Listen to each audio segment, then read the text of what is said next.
Fancy seeing you here. And we're back. And we're back.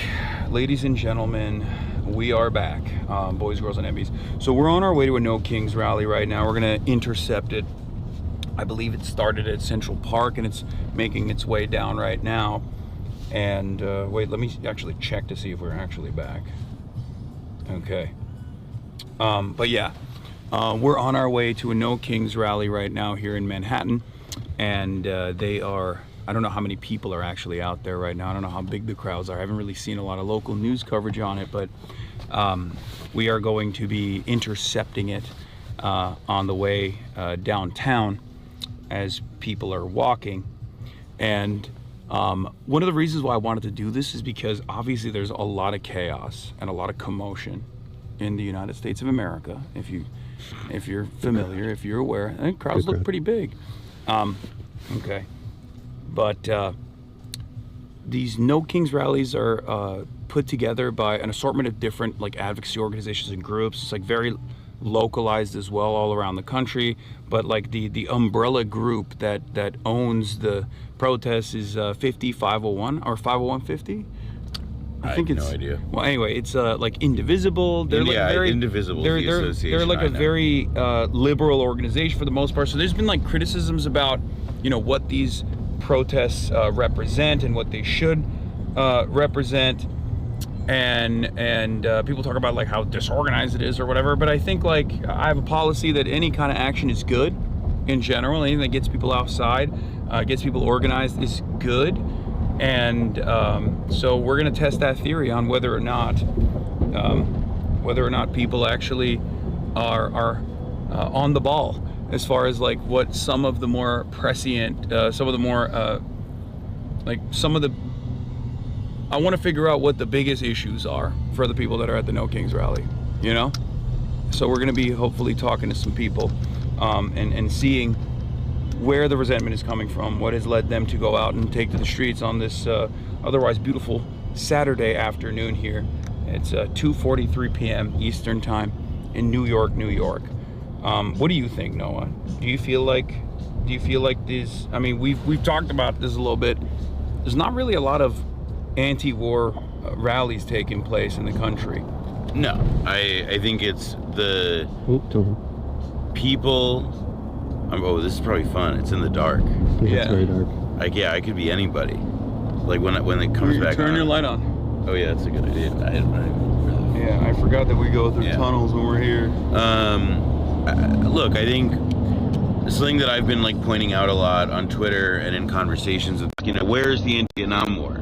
You know, short answer to that question is that, like, well, we don't have a draft. Like, part of how an anti-war culture and an anti-war, like, political movement developed in this country, and when it develops, is because Americans feel the war in a human cost, not just in the body bags either, but, you know, I mean, people go to places, you know, like people, like thousands of Americans, you know, millions during, like, World War II or Korea, obviously, get deployed overseas in support of these things. It incurs a cost, and that generates a backlash. And so I think that it's if you're, you know, without making a normative judgment about it, but just sort of trying to like paint a descriptive truth, the case is that, like, yeah, there are not that many, you know, like these gatherings are filled with lots of people who, while politically they may hate the Iran war, you know, it's not the basis of like why they're so engaged. Mobilizing. Yeah. And so you know, it's like, what does that mean then? It's like, well, if I'm the organizer of the No Kings rally, that's a different thing. But if you want to show up to it, I mean, there's a reason SJP chapters, other radical organizations are present. And it's, again, not because they agree with everything the organizers do, but just because it's like, in this country, you know, when you see who has the ability to fill streets with that many thousands of people, you know, I think it's you can't deny it's an opportunity to connect or reach out to all of those thousands. I mean, this is also, this is part of what I talk about when I say, like, liberalism is the mass movement, unfortunately. Like, most people are self-identifying liberals, even if their worldview might be a little bit more radical than that. I have to open the door and close it real quick because my shit is stuck. Sorry. My trench coat was stuck. But yeah, liberals, most people are self-identifying as liberals, even if they have if they got more political education, they would recognize that there's something beyond that. That's a big part of my advocacy.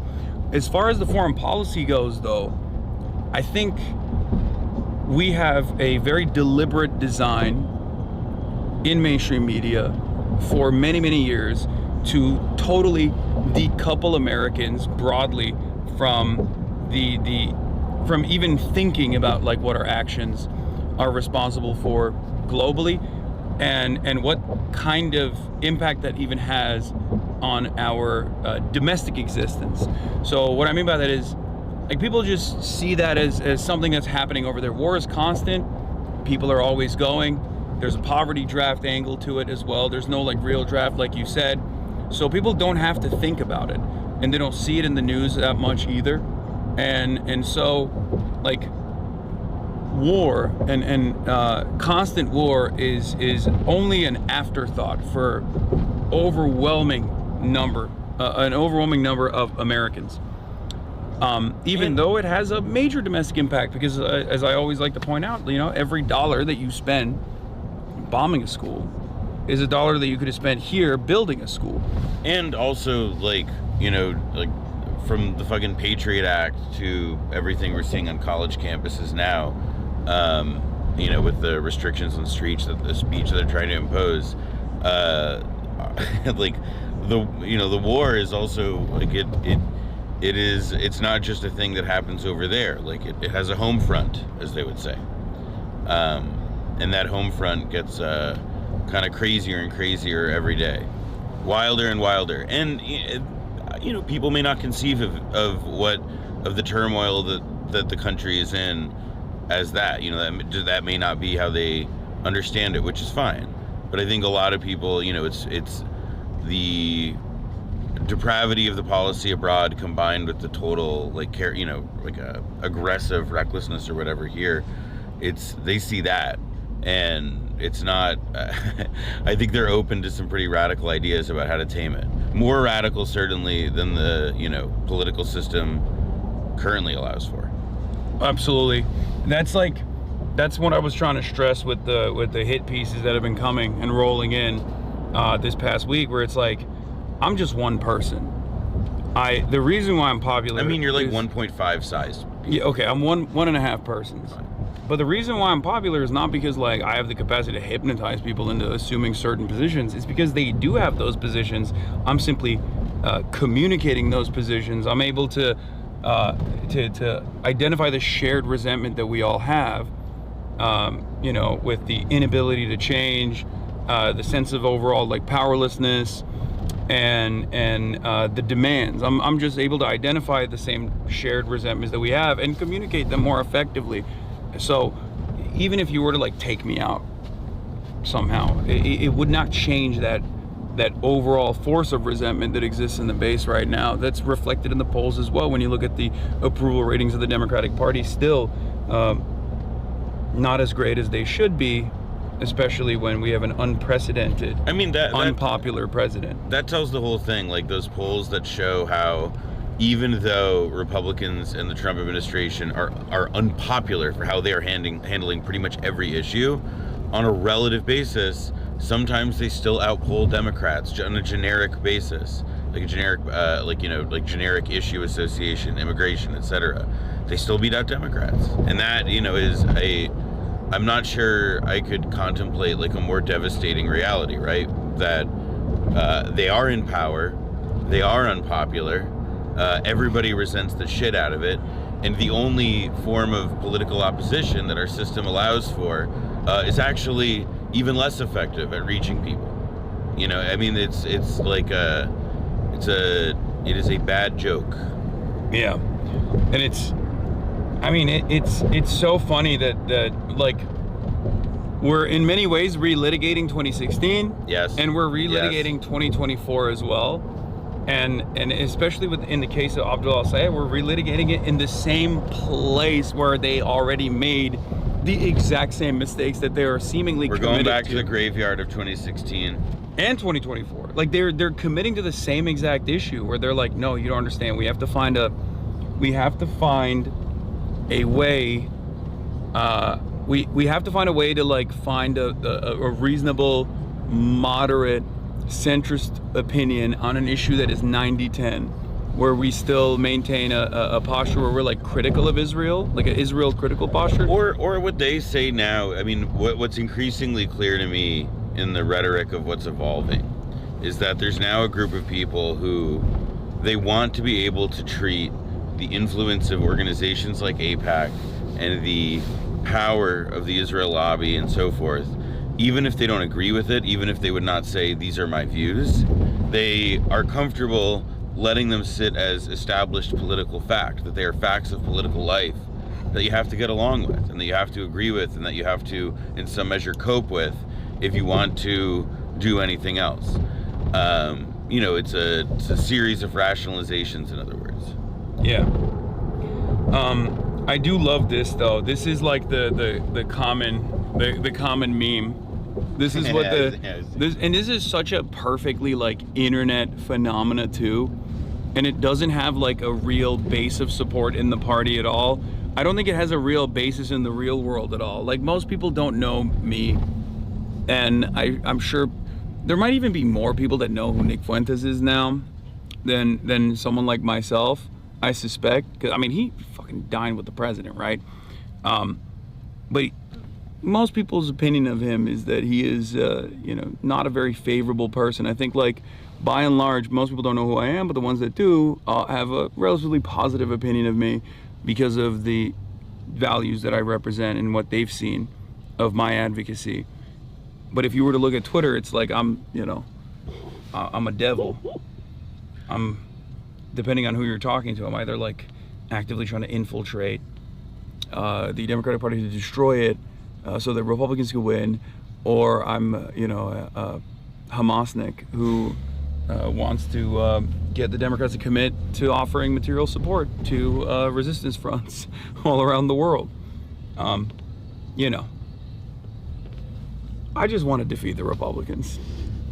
Like, when it comes to electoralism, regardless of my worldview, regardless of my perspective, I just want to defeat the Republicans. I don't want Republicans to be in charge. I'm tired of the like evil Chud menace, man. Yeah, they're gross. I mean, it's They're also fucking just gross. like it's the. I think one of the things that is like so kind of like apocalyptically weird about this circumstance is also the extent to which, if you were serious about wanting to beat them, then you wouldn't really be splitting hairs over support for Israel. You know, this very obvious like generational divide. Dude, that's why my like, favorite. It'll you know, I mean, we've had this conversation over and over again, but it is sort of like shocking. My favorite is Maddie Iglesias, who has also finally come to the conclusion that Israel is a dead end, and that, like, I mean, he straight up quote tweeted the Adam Wren post. Wait, where is it? And he said, as someone who absolutely fears the left's growing power, I think the smart play is for moderate Dems to go on Piker's show and agree with him that Israel is bad, and then stick to their guns on other moderate stuff. I mean, but this is where it's like, I like love it, because it's like, okay, Matt Iglesias is telling his side, surrender please, just like, it's not worth it. Yeah, no. Like, even fucking him, the most stubborn asshole in the world. Yeah, because it's such a, like, you have to be unimaginably echo chambered. Like, you have to be living on a totally separate plane of existence to not recognize where the public is at on this issue. We may be approaching a position soon. Yeah, it may be worth walking. They're not there yet at all. So then we're fine. Yeah, then we're fine. because they're walking here. Yeah.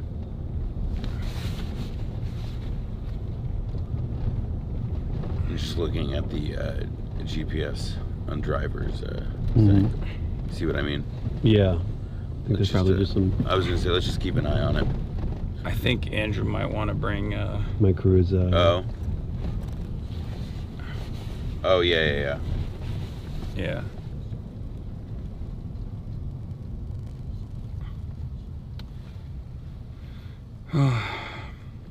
Yeah. Also, to like the earlier stuff about the anti-war thing, I think something that's like really I feel pretty strongly about these days is also that, like, if you look at the way that like our media and the information that people consume about the world and what they're led to believe is important. And I'm including like highly educated people, not that educated people, high information consumers, people who do have the opposite of Taylor Lorenz screen time. Like broadly speaking, whatever information they do get about the world, it does not necessarily like prioritize any of this stuff. It does not tell them that it is that important or that it affects them in major ways. And like for the many, rather infinite flaws of 20th century America and the 20th century, like world information society in the West, there was like there was a prestige that was accorded to thinking about the world. It was not, it was not an afterthought or far from it, or it wasn't just thought of as America, being like treating poor countries like a charity case. There was a sense that there was a world out there that, people in America, obviously a lot of them thought it had to be tamed, but they wanted to engage with it. And I think now it's just kind of undeniable that, we've retreated in ourselves as a country. And that's not like that's just the way it is. And you're going to have to contend with it and find ways to draw people out of it, however best you can. It's not going to be like waiting for a political tendency to emerge that has suddenly like figured out one weird trick to get everybody to care about foreign policy. That's not going to happen. The world is just going to have to change in such a way to force that. And, the best you can do is prepare people for how to engage with that reality. Do you want to see the polls that Manhattan Institute did? It was the only time I've ever been polled amongst, like, I guess, other figures in the Democratic Manhattan Party. Institute, by the way, which is like a right-wing think tank. Yeah. But I think they're probably doing... I don't think that they're... No. I don't think that it means their polls are bad. I just mean that, like, whatever they find... Like, put it this way, I'm preparing the audience for the fact that if the numbers aren't so bad, that is evidence against interest with them. Yeah, so they found that 55% of the voters that they asked didn't know who I was, and I have a 50-50 split amongst the favorability, unfavorability. I think I'm at a +1, right? And it's interesting because it's like, I think it's like 14% like me, have a favorable view of me, and then 13% don't have a favorable view of me, and it's like 55% don't know who I am. So the conversation that we're having is also stupid in that regard as well, because they've the people that are on the third way side of things, the people who are like, centrists that are trying to maintain their grip of power on the party, they are using me as like a signal to like left bash. That's all this is. That's what I keep trying to repeat and reiterate over and over again. It's not because like I'm some sort of kingmaker or something. Well, yeah, it's what I said to you the other day, that it's that you're an avatar. Yeah. That, like there's no. Also, it's like, this is now gonna. I think that there is also a accidental Streisand effect. Yeah, I agree. It's this like this idea that they believe that they're like, oh, this guy is so ipso facto unpleasant. This this like disgusting uggo who nobody likes to look at and who is uncharismatic. Like, we got to draw attention. Like, that's their like. Yeah. I don't understand. Yeah. Why won't they listen to my guy instead? I mean, look. Actually, this is their answer to that. It's that because they don't have a guy, so they have to make sure the other team doesn't have a guy too. Yeah. It's like if you couldn't make a nuke, you take out the other guy's nuke. Yeah. Josh Kraushaar this is his week, dude. Oh, Hotline Josh. Yeah. This is his friggin' week. I love people saying, do you condemn the Jewish Defense League under his... Do you condemn the JDL? Really... Do you condemn the JDL? That has been an interesting conversation as well, like seeing people straight up... Like Zohran Mamdani came out and spoke about the assassination attempt against Nordin Kaswani, pro-Palestinian advocate, Palestinian herself, and every single one of his like top replies was literally people saying that he's anti-Semitic for calling out the JDL. It's like that's a winning argument. I mean, it's people don't know. I mean, look, it's a very. I think people. it's like really crazy. I think if you like, there's we've talked about this before also, like the projection where it's like people assume that groups like, you know, SJP or you know, Within Our Lifetime or whatever, like that these are groups that essentially do the same kind of stuff that pro-Israel groups used to do in, for example, the 1980s and 90s, and still to this day you do mean for like, its worth. you know, but like the killing of Alex Oda, yeah, exactly. Assassinate like prominent activists and stuff. And so there is this, you know, I think the idea that like Mayor Kahana, for example, that like the JDL, like that these were, you know, groups, by the way, the JDL's equivalent in Israel, a political party called Kach, was outlawed. In Israel, they were too extreme for even Israel at that time. Well, because like Baruch Goldstein was an acolyte, right?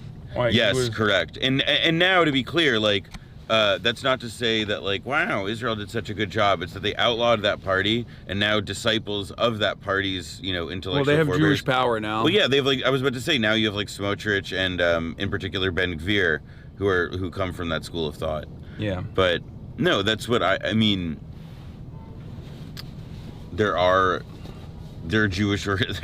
has been a history of Jewish organizations doing this kind of stuff, and the Jewish and groups like the ADL, you know, they get to just shake that off as they accuse other people of doing what they themselves have done.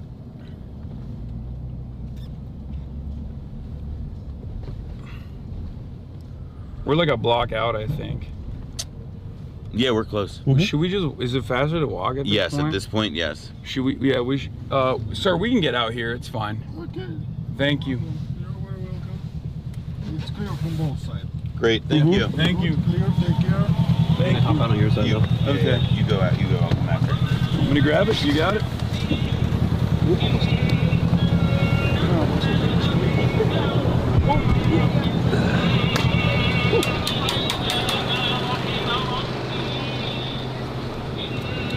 New York, baby. Sorry. Did I drop anything? I thought you might have. No, you're good. You got your phone? Yeah. All right, let's do it. My favorite place. This is the number one place. We're currently headed to Times Square. Everyone's favorite place in New York. Every real New Yorker will tell you that Times Square is the best place to be. It's kind of like Hollywood Boulevard. It gets a bad It's kind of like Hollywood Boulevard. You know, when you go to Los Angeles, you go to Hollywood Boulevard. It's the best way to understand what living in Los Angeles look what I feels just like. did. That's crazy. That's bad, dude. That's awful. I'm gonna step in here real quick. Stepping into a Starbucks. Get him. BDS. This guy, he's out of control. This guy's out of control. He just got really excited. But yeah, we're gonna be linking with Andrew Epstein and with Claire. Hell yeah. And the DSA folks as well. Get a read on, you know, what their attitude has been so far about the No Kings protests. It's the last day of petitions for them. Last day of petitions? Yeah, last day of petitions. For what? Tomorrow is. What to is get it? them on the ballot. Oh, to get them on the ballot. Okay. Cool, If I'm not mistaken, at least for all assembly. For the DSA slate. That's right. Yeah. God damn, it's cold, man. Yeah. What the hell? New York. It's going to be 70 degrees on Wednesday. What? It's going to be 70 degrees on Wednesday. Yeah, you well, missed out. fucking not right now. No. As far as I'm seeing, unfortunately. Oof.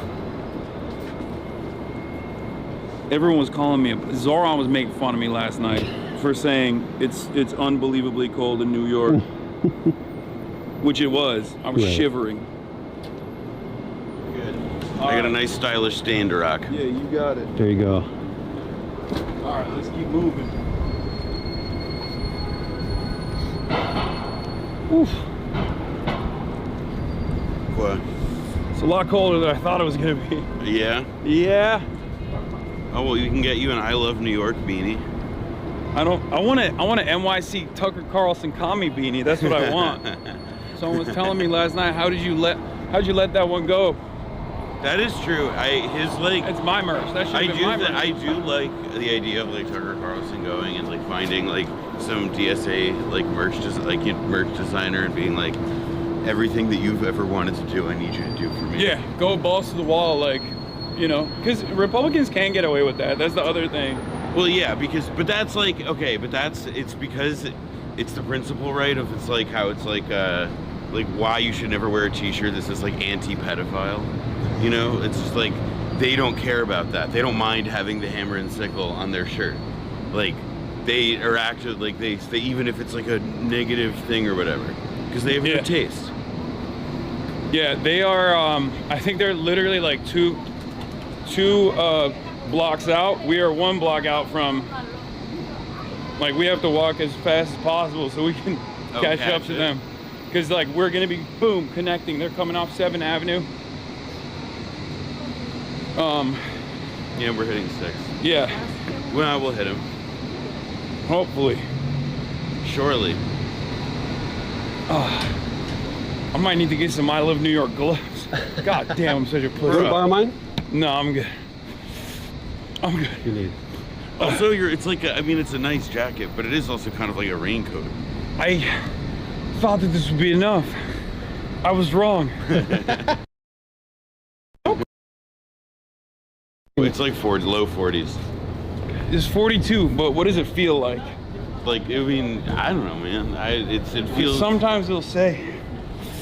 We're still good, right?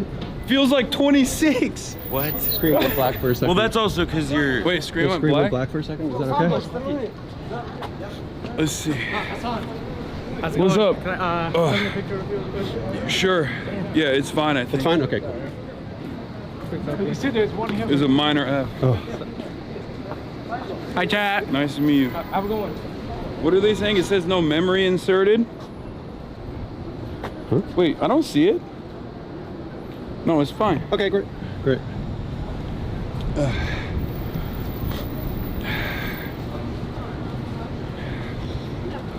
What the hell?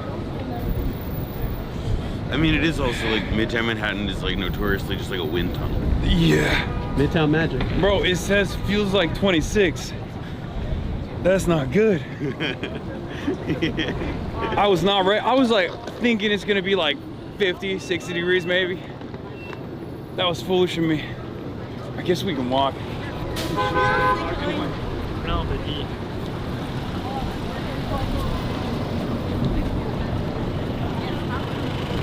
Oh my lord.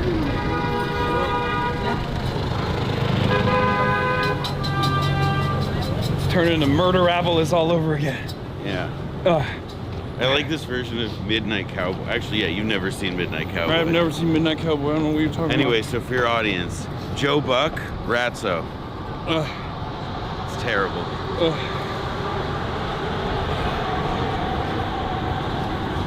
Oh, there they are, see? We caught them.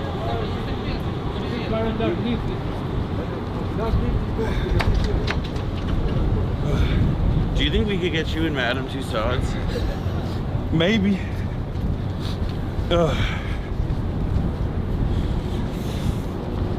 Oh yeah, there it is. All right, where are they?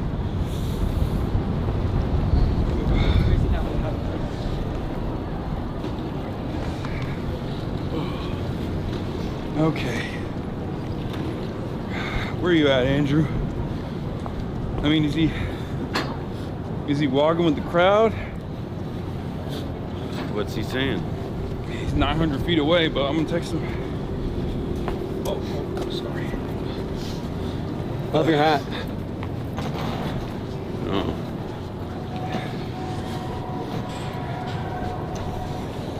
Ugh.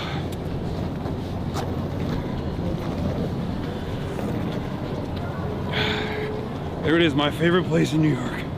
We're a minute out from where he is. I think we're literally gonna be walking past them as we get there. Also, Donnie's calling me. What up, Donnie? 45 and 7. Yeah, where you at?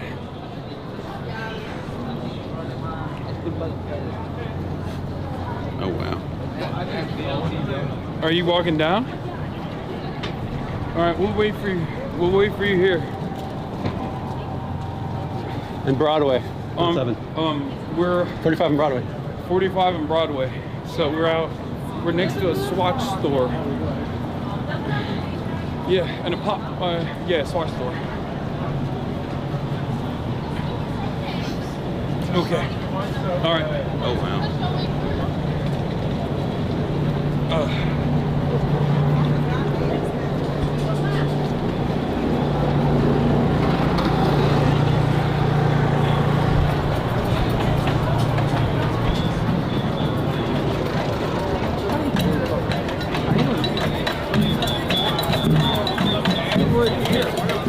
Look at that.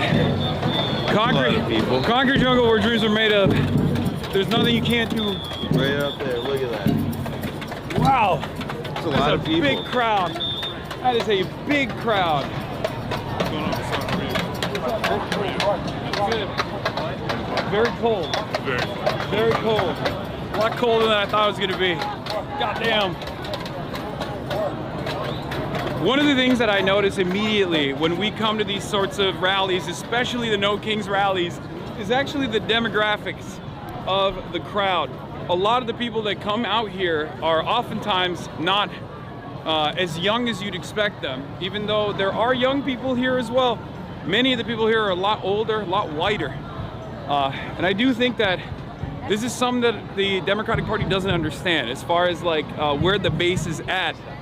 They oftentimes associate, you know, anti-war movements and people demanding more from the party with like, I guess some sort of youthful appetite for more, but it's actually a lot of the older people, in my experience, that share similar resentments that we do in our community with the Democratic Party's inability to address. I mean, I see a lot of gray hair holding up signs that say, you know, like Epstein class, no war. Yeah.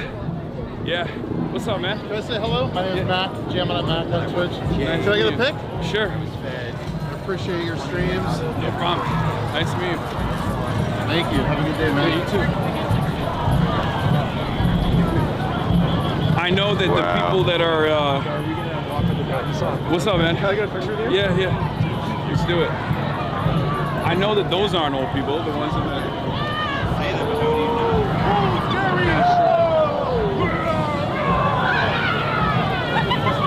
Oh, dude, it's so good. I was like right over here, and like I saw you were right down the street. Yeah. Thank you for being here. Yeah. Look, power corrupts. Absolute power corrupts absolutely. No kings. Agent Orange is creating utopia. Yeah. I don't think these guys are like, I mean, these are lifelong Democratic Party voters, right? Well, like, yeah, and also it's like, you know, I don't think we've had something quite as, I don't know, something quite hits all the lib buttons as like the last 6 months. Yeah. I don't know, remember the last time I saw this many people. No war on Cuba. There's a lot of answer coalition. So, but for the record, remember when you flip, when you flip the camera, they won't be able to hear us at all. It'll like, oh, hi, nice to see you guys. Yeah. I see some watermelons. Look at this lady with the pedo, felon, coward, racist, bully, pervert, liar, draft dodger, rapist, cheater. Had enough, lock him up. I love that.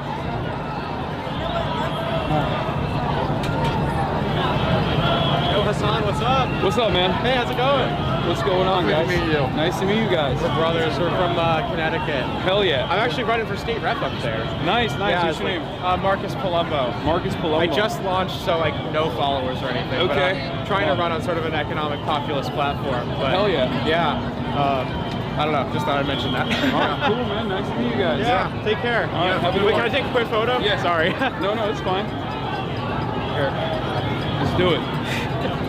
Here, let me get you in, Jared.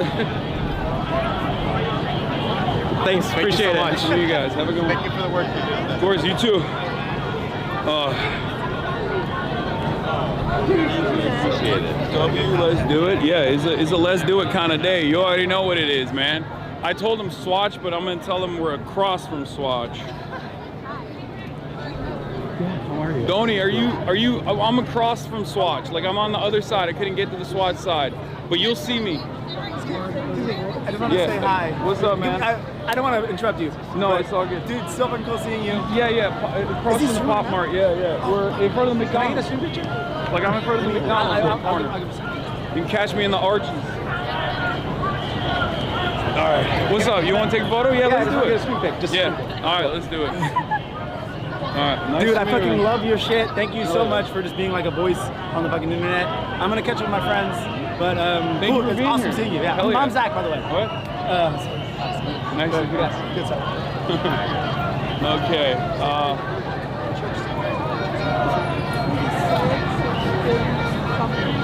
We should tell. Can you tell Andrew that we're in? Yeah. See ya. I can just call Andrew. Donnie O'Sullivan. You're live on CNN.com. We're live on Twitch right Yeah. now, right? I Yeah. guess. What's going on? Can we- CNN.com. Can we mic you up? Yeah. Of course. How you doing? I'm doing all right. I'm very cold. Very, very cold. Are you trying to put this on? Oh yeah. Let's turn this way so people can see the protest. Yeah. That's a better way to do it. Actually, we do one more thing.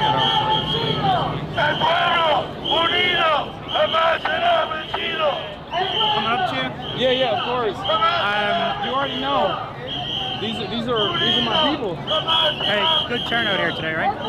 It seems to be, yeah. I mean, I think there's a lot of animosity towards this administration, and I think people feel a little rudderless. So events like this bring a coalition of people that have maybe some shared resentment, but also key issues that they care about. Because like not everyone here is actually here exclusively because of the war in Iran, for example. Some people are here because there's a war against trans people in this country, and they care about that. So I think overall it's a good umbrella to engage under. And for some of our audience on CNN.com who might not be familiar with who you are a very influential, progressive streamer. I'm a wedge. On Twitch, which video game streaming platform, but you use it for politics. But a lot of people might have seen your name this morning in the New York Times, in Politico Playbook. You have become an issue within the Democratic Party yourself. Tell us about that. I don't think I'm necessarily an issue within the Democratic Party as much as I am an issue for a lot of consultants, a lot of analysts, a lot of people that work with the Democrats, the Democratic political class. They find someone like myself to be a bit of a disruptor, and they're very frustrated by it. I don't think they should be if our goals are the same. I don't want fascism to win in this country. I don't want Republicans to win in this country. We can argue on the methods. Maybe you think that my worldview and my values and the policies that I want politicians to represent might be different than yours. But at the end of the day, I think we have the same goals. But the amount of time and effort that some of these people are spending the amount of time and effort some of these people like Third Way are spending, the resources that they're expending against me, they should be using against the Republican Party instead. And so the most recent sort of conversation, debate about you. Hi. Hi. Who are you? Who are you? Just a random guy. I'm just a random guy. I'm a political commentator. On Twitch is a website. You're on it now too. Oh, okay. And you're also on CNN.com. And you're also on CNN.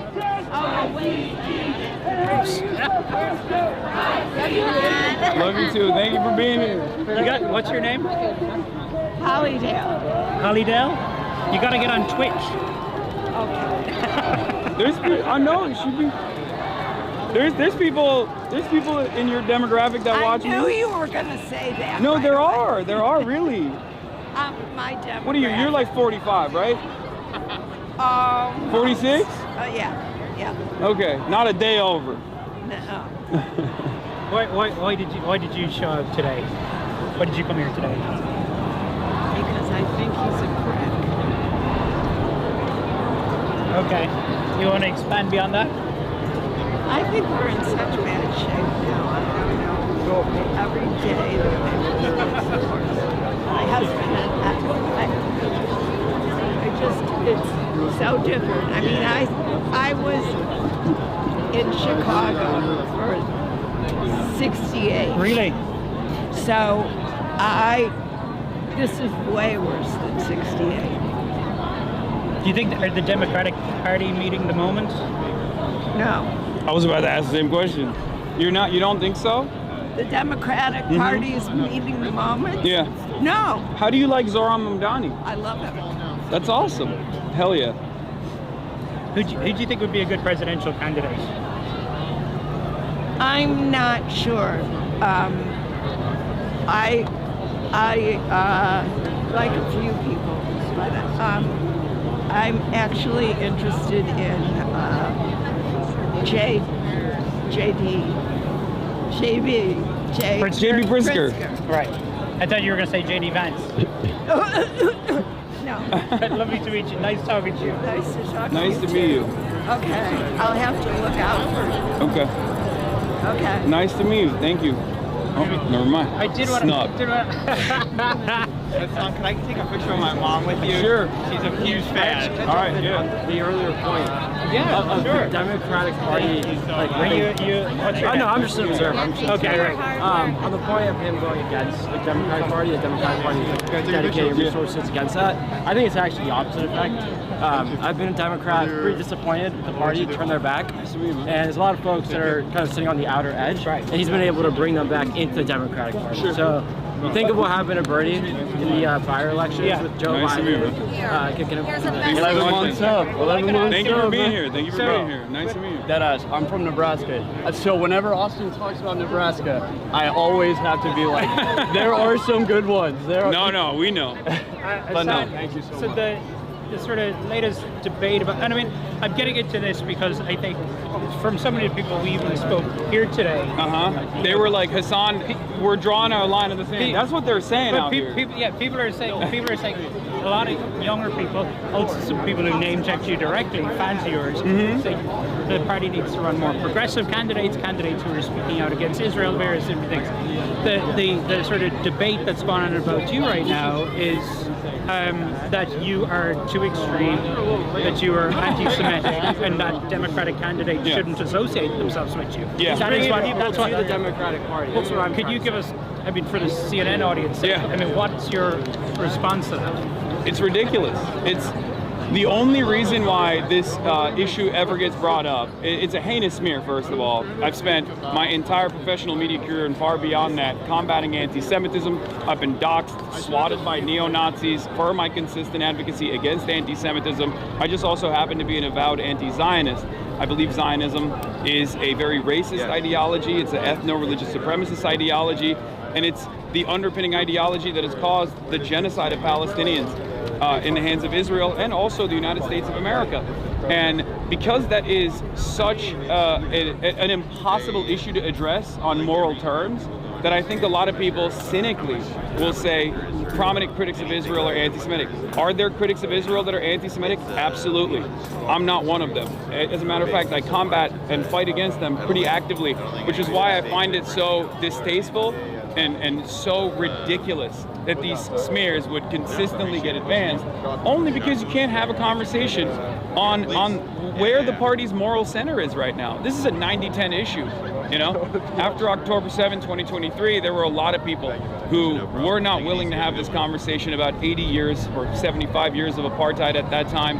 But now, after 2.5 years of Israel's unlimited bombings and genocide, a lot more people are aware about exactly what was going on in the regular lives of Palestinians living under this crippling apartheid on a good day, right? And so you've seen ADL, the CEO of the ADL, John Greenblatt, coming out and criticizing He's candidates. my biggest fan, my baldest fan. Criticizing candidates who are associating themselves with you. I think I even saw in Political Playbook today did a survey of what candidates would speak to you, what would not. But you do, you know, you have an issue of people are taking, obviously things you have said in the past. You speak online all day for a living. But two things that keep getting brought up is you said America deserved 9/11, and you use the term Zionist pigs. So I think there are two things that keep being brought up. And I mean, how do you justify using those saying that? I mean, I call Nazi pigs as well. Like I said, Zionism is an ideology. It's up to the individual to associate with it or not. It's not personal, right? I oppose and abhor racism, ethno-supremacy, racial supremacy of every sort. I'm against it. I'm an anti-fascist. I'm unapologetic about it. And I'm not going to compromise on that. I think these kinds of like aesthetic postures are distractions away from the real conversation. I think many people understand it. Even if they don't have the tools to properly communicate it, many people are frustrated. So I think in this environment where a lot of people are frustrated, I'm very fearful. I talked about this at Oxford Union as well a couple of years ago, where I warned people. I was like, the association of Judaism and Israel is a very dangerous one. It's a false conflation. People are people. States are totally separate from the people. No matter how much people advocate for state violence or state action, they can change their minds, right? So a criticism of the state should not be a criticism of an entire people, especially Jewish people, American Jews. They have nothing to do with Israel at the end of the day. They might support it, some do, certainly, but it says nothing about an entire group of people. People are not monolithic at all. Who's the candidate? I mean, I remember interviewing you back at the DNC in 2024. You were invited to the DNC as a content creator, right? Yeah. But back then, I don't think you wanted to vote for Harris. Yes, I said that I would not endorse Kamala Harris unless she actually separated from Joe Biden on the issue of the genocide in Gaza, which the Democrats at the time were participating in, right? This happened under our watch, and we had many off-ramps. We have tremendous control over what Israel gets to do. And instead of actually enforcing the red lines that Biden said he wanted to enforce, we decided to allow Benjamin Netanyahu to go all over those red lines, and the results were disastrous. And now we have Donald Trump as president as a consequence of that. That was a major warning that I wanted to issue to any Democrat that would listen to me, whether they're consultants, analysts, politicians, privately, publicly, and I urge them, not just on Israel either, mind you, I urge them on the issue of immigration. Many people out here right now are here because they're frustrated with this unaccountable Gestapo force that wears masks and kidnaps our neighbors for no other reason other than, some kind of ridiculous white nativist anti-immigrant stance that they want to enforce to distract away from their lack of interest in fixing people's economic problems.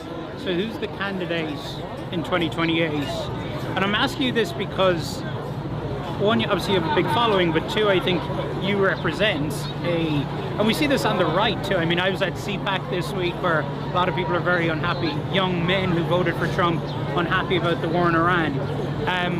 Who is a candidate a Democratic candidate that could speak to you and people who follow you? I mean, a lot of people in my community are very excited about AOC, but who knows what she's willing to do. The thing is, 2028 is so far away, we don't even have any assurances that we will be having a 2028 presidential election. I mean, the way the Republicans are moving, they're moving like there's never going to be elections ever again, right? So I'm more focused on what's immediately ahead of our what's immediately ahead of us right now. I think that's what we should be focusing on and protesting against this administration, no matter how much outrage fatigue people have, because there have been some significant people back movements that have won, really. I mean, Minneapolis is a great example of this. People immediately instituted Neighborhood Watch against ICE agents that were trying to kidnap people, and they won. They were able to force ICE out of Minneapolis, and they even were able to collect the scalp in the process as well. Christine Noem is no longer the DHS secretary. Obviously, there were some other issues there as well. It was corruption that played a role in that too. There was a lot of scandal, but let's be real. Who isn't corrupt in this administration? So I do genuinely think that was a pressure valve for this administration to say that we're taking a different approach when it comes to the DHS for one reason or another. But I think it was because of that public pushback. All right, and I'll let you go because you have a long line of fans here. Yeah, we got patiently waiting for you. Yeah. earlier. He's a big fan of yours. And he was basically, I mean, when I referenced that you know, questions about candidates and who to support in the 2028, he was talking about you. But are you going to run? No. I don't think America's ready for a corked up white boy like me just yet. I will see you soon. All right, good to see you. All right. And yeah, you're rallying with Bernie tomorrow, right? Yeah, I'm gonna be at the Bernie rally as well. Yeah, I have. I'm gonna be there with Ana Lilia Mejia. Yeah. All right, perfect. Great seeing you, brother. Cheers. Thank you. Yeah. What's up, dude? Appreciate you every day. I hope I rep you well in the CNN. I think. Yeah. Hi, Shad. Hi, friends. What's up, Hasan? This is like our 4th meeting.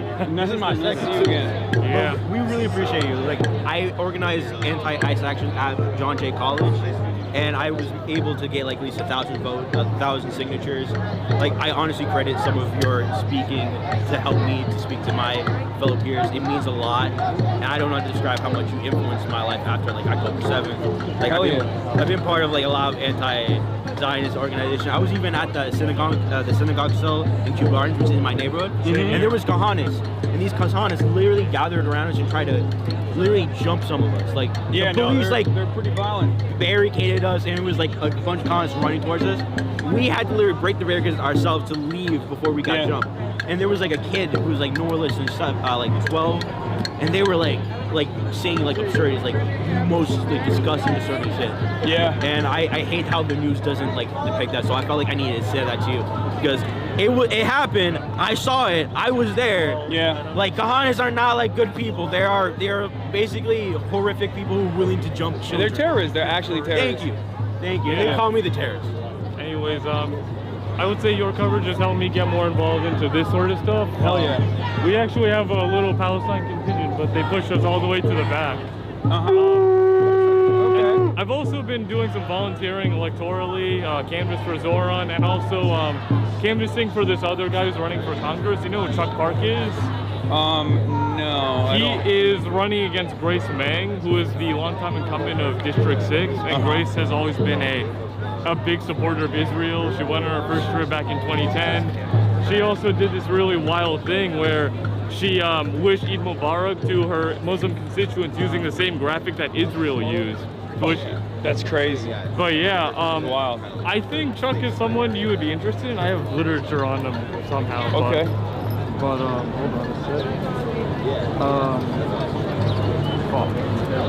Don't worry about it. Well, I'll look him up. Oh, you got it. Okay. Yeah. Oh yeah, I think I've seen this guy. Yeah. Yeah, but yeah, like you can see his policy on the back. He supports abolishing ICE, Medicare for all, universal child care. Hell yeah. Putting an end to foreign wars and bringing that money back here. Whereas like Grace Meng, she actually signed on a resolution thanking ICE. So yeah, she's never really out there talking to her constituents. Meanwhile, Chuck is always out there trying to make himself known. I think you should definitely like have him on stream at some point. For sure. He's responsive on Instagram, so you can hit him up there. For sure. Right. I'll look into it. Nice to meet you, man. My photo was used for your article yesterday. Oh, really? Yeah. Oh, the one on New York Times? Yeah. Hell yeah. It was not the most flattering angle. I was a little disheveled, but what are you going to do? I know. It was the Queen's Valley. So it was Hell fun. yeah. But I just wanted to Nice say. to see you again. Can I take a photo? Yeah. Thank you. Have a beautiful day. You too. Hey, what's up, guys? Oh, Jesus. Wait, where's Noah? No, where are the DSA guys at? I saw a couple red signs. He hasn't gotten back to me. Did he say anything to you? Yeah. No, he hasn't. Who do you know he's with aside from Claire? Just Claire's gone.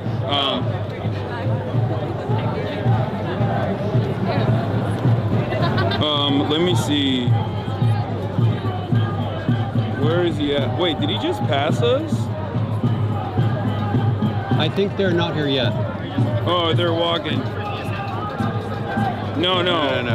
We're looking for one specific person. They're closing in. All right, they're coming in. Hello. I already got my picture with you. Remember me at the Bernie rally? Yeah. They used a bunch of guillotine earrings and pins. Wow. And I want you to see this. My cat loves you. Oh. That's Lily, and she saw you on so TV. Okay. Nice to to see you again. Thank you. You make my day. Nice to meet What's you. up? Nice to meet Super you. counterintuitive. I work in private equity, and I listen to the stream all day, every single day. Hell yeah. So like, exact opposite. I know, preach exact opposite. I wish I could politically commentate for a living, but unfortunately, not for me. Maybe one day. I have like a meme page with 100K followers. It's really right wing. I've been trying to mold it into the left and like posting as much as I can. But one day, we'll see. Are you thinking of speak up? I'm like battling it out, like hashing it out. I know what it is on like, the image and whatnot. Maybe. But, Who knows? Yeah. All right, can I get a picture with you? Yeah. All right, I appreciate it. Thanks, dude. Take care, man. Nice to meet you. This one, hi, I'm Lee. I've been following your career for a really long time. I'm from Miami, Florida, and yeah, since you were on the Young Turks on Facebook, and I just wanted to say like thank you for what you do. Honestly, I grew up thinking like I was one of those crazy people, and it really was thanks to listening to the work that you do that really helped me. Thank you for watching. Thank you for being here. Can I bother you for a Yeah. I know it's been a lot. Yeah, thank you so much for the work that you do. Yeah. Thank you so much. Keep holding on. Oh, yeah. Can I hug you? Is that okay? Sure. I'm from Canada. Actually, I came to NYC to see like BTS on the 2 show, and yeah, like the friends that I met up with, they ended up leaving me alone here, and I'm so sad. So my friend was like, "You should watch the songs Master Chef Reacts because she knows that always makes me happy." And then I saw that you like tweeted you're gonna be in NYC tomorrow, and I was like, oh, sorry, I'm getting really nervous right now. It's all good. Nice to meet you. Do you want to take a photo? Yeah. All right. Let's do it. Sorry, 1 second. Let me.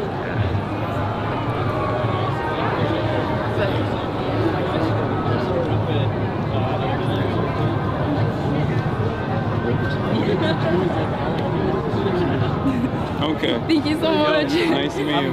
Enjoy your stay in New York. You're gay and Lebanese? Yeah, I'm gay, Lebanese, and Jewish. Half Jewish. Oh yeah. Nice to meet you. Got settlers in my family and people getting bombed. That's awesome. A little bit of both. Yeah.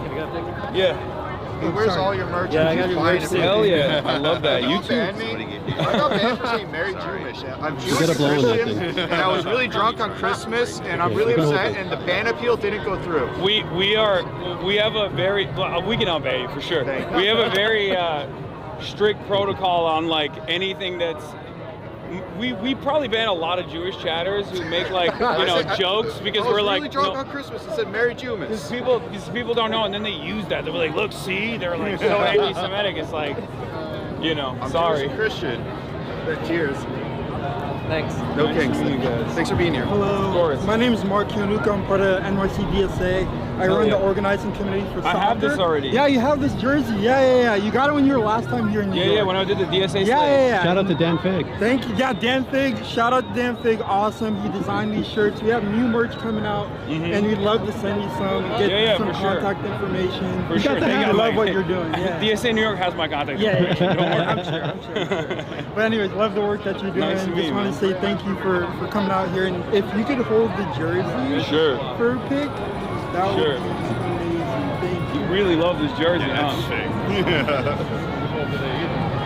I mean, it's dope. And could I have a pic with you in the jersey holding it together? Yeah, sure. Could someone? Thank you. All right. Ready? 3, 2, 1. There we go. Here you go. Thank you. Anyways, have a good rest of your day. Thank you for being here. Thank you for. It's a really good one. Hi. Hi, it's nice to meet you. Finally, I've been watching since Young Turks. Hell yeah. My mom watches you too now. She says you curse too much. I made you something. Moms do say that But she about loves me. watching you. I made you bracelets. Oh my God, thank you so much. I put the new. You got the fa and the blammo in there. What's that? But and then you say you gotta. Every time you have to go to the bathroom, you always say you gotta pee. Well, that's so people know why I'm leaving the camera, I had to put it down. Wait, can I please get a picture? Yeah, let's do it. So he wants to take a Polaroid. Yeah, I will do that's a fine. Polaroid. All right, cool. Get closer. No, get together. Both of you together. Marshall! All right. That's DSA. Is that the DSA? Yeah. All right, you guys ready? A little closer. 3, 2, 1. I'm gonna do another one on our phone. Okay. Thank you. I just want to say thanks for everything. I did. All right. You guys ready? Man, I really appreciate it. The work you do is fun. No, of course, but appreciate it. All right. Man, I like this. Is this yours? Yeah. Thanks for everything you do. That's good. Sorry. Joe Banana! Of course. Nice to meet you, man. Do you mind if I get one of just you? Sure. All right, cool. All right. 3, 2, 1. That's good. All right. Do you mind if I have you sign it real quick? 'Cause that's cool. Sure. Andrew said he's Oh, he peeled off. Yeah. All right, so we don't. Yeah, VSA folks. I've seen more of these VSA signs. Okay. Okay. Yeah, I know. That's about right. That'd be cool. It's gonna take some time to develop, but I'll tag you in it. Thank you so much. I hope you like it. Yeah, they're great. Thank you. What's up? Hey man, born and raised New Yorker. Really glad to see you here. Thank you so much. I got into activism and like helping out like the David Orkin campaign and whatnot. Just trying to do as much as I can as a photographer and videographer and whatnot. Hell yeah. And I also heard you're cold. That's because you got the heat tech on. You got the. I don't have any of that, but I didn't realize I needed it because I thought it was gonna be like 50 degrees. I was like, I can take it. It's fine. You gotta know New York got that like fake It's spring. fine now. Got that fake spring. Can I get? Oh, I'm sorry. I'm used to it now. It's fine. Can I got acclimated. Yeah, let's do it. Awesome. Thanks so much. Nice Thanks so much, man. Thank you for being here. What's going on? I'm Luke. good. I started watching you. I was living in Shanghai actually last year. Nice. And watching like Trump win the election and seeing like the U.S. backslide into fascism while living in like an authoritarian country was like kind of an interesting perspective. And I learned about Mom Donnie's campaign from your coverage, and so then I moved to New York after I got back and volunteered for him. So thank you for that. It was like really inspiring. Yeah, thank you. Nice to meet you. Thanks. Can we take a photo? Yeah, sure. Yeah. Thanks. Nice to meet you, man. Hey, son, I'm Bryce. What's good? Thanks for coming out, man. I've been following you since like 2020. Because I think I found you on like the AOC, like Among Us team. I just want to say like thank you. You kind of changed my life, man. Like I used to be like this dumbass liberal who thought I was supposed to like support the Democrats no matter what, and like you woke me up, and like now I'm a socialist. Hell and yeah. I didn't really realize until I got older like how much, like I'm Jewish, like I didn't realize how much Israeli propaganda was being fed to me.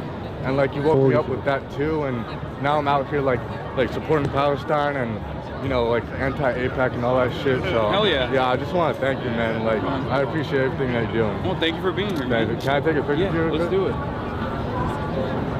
Thank you, son. Have a Nice good to day, meet you. man. All right. Yo, chat, deport ICE to Epstein Island. Hi. Nice to meet you. Nice Thank to meet you you. so much for just all of your commentary and everything that you've done for the movement. And I love your outfit. Oh, Let thank me you. just say, this jacket, incredible. Very cold, but you know, at least it's drippy. At least it's drippy. We were both leaders of our respective encampments, helped found it. Hell yeah. Kat did Berkeley, I did Columbia, worked with Mahmoud Khalil, HasanAbi, and we're actually thinking of starting up production again. Wait, you're on stream, by the way, just so you know. Yeah, oh, don't worry. No more details we revealed, but we wanted to know if there's any way you'd be able to speak to Mohsen Madawi or other members of the Columbia I mean, I saw community. Mahmoud last night. I talked to him. Really? Yeah, I see Mahmoud all the time. But yeah, no, for sure. Should we just email the email that you have on your Twitter? Yeah, absolutely. Okay, I'd amazing. love to do that. Thank you. I don't know how Columbia would love that, but Hey, that's not the point. yeah. So, yeah. Don't worry. Riverside Church. We can get it in there, I'm sure. True, Riverside Church. That's Riverside Church. And could we get a photo with you? That's right, man. Yeah, do you want to get it? Sure. I'll get Okay, thank you so much. Nice to meet you. Genuinely nice to meet you. Thank you for being here. What's good? It's lovely to meet you. You put me on game. I got my mom on game from you. I just want to say I appreciate you. I'm also at Columbia. It's kind of bleak up there sometimes, but yeah, revolutionary optimism, like you say, and it's all good. Your only hope against Tucker in 28, man. I think we gotta harvest what we got. But if I could just get a photo, that'd be dope. Let's do it. Oh shit. Thank you, man. I appreciate it. Have a good day. Nice to meet you. Hi, Hasan. I'm Riley. I've just been really so interested in socialism, and I feel like you're doing so much for this movement and being able to bring it out to more people. And I've even been able to talk to my grandmother about this kind of stuff, which is incredible. yeah. She's right now at a No Kings rally in Sherburne, Massachusetts. That's awesome. She's doing great. You want to take a photo? Yeah, sure. All right, let's do it. Sorry. It's so nice nice meeting you. Nice to meet you as well. Thank you for being here. What's up, man? How you doing? I'm a Palestinian American. I was born and raised in New York. And I just want to give you thanks for the inspiration, the work you do. Sometimes people are blind or they don't understand what's going on in the world. Yeah. And you bring it up. And I don't want to say it, but I ask me to go always guys' own point of view. So watching both of you guys, pretty much open a lot. Okay. Let's take yeah.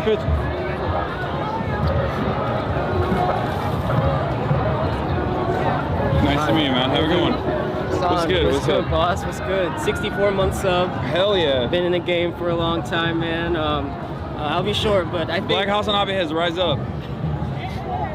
13%. I just want to say, like, the hate has been crazy recently. It's Worse than in previous years. It's worse than just a house right now. You know what I mean?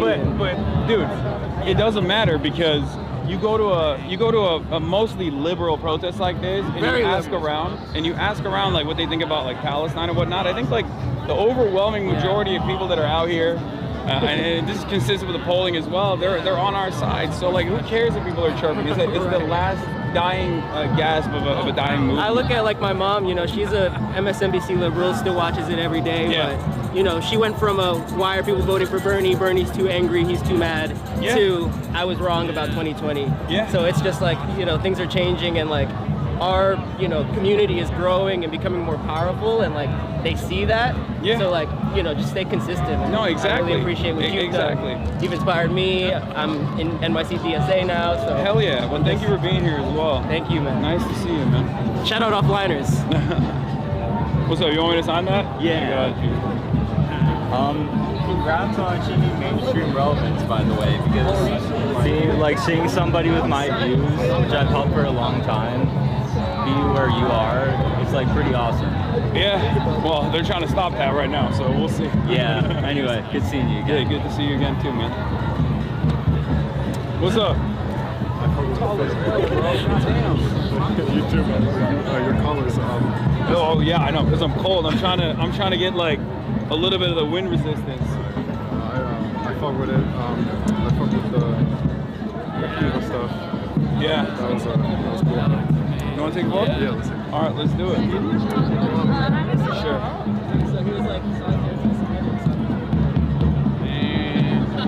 Here you go, man. Nice to meet you. Hi. What's up?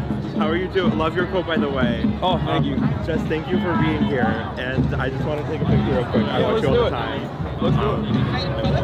And my brother as well. So. Thank you so much. Thank you. Nice to see you guys. Hey, what's up? This is my boyfriend. We're from Jersey. Nice to meet a Jersey boy. I just wanted to get a picture and say thank you for everything you do. Yeah. Oh. All right, let's do it.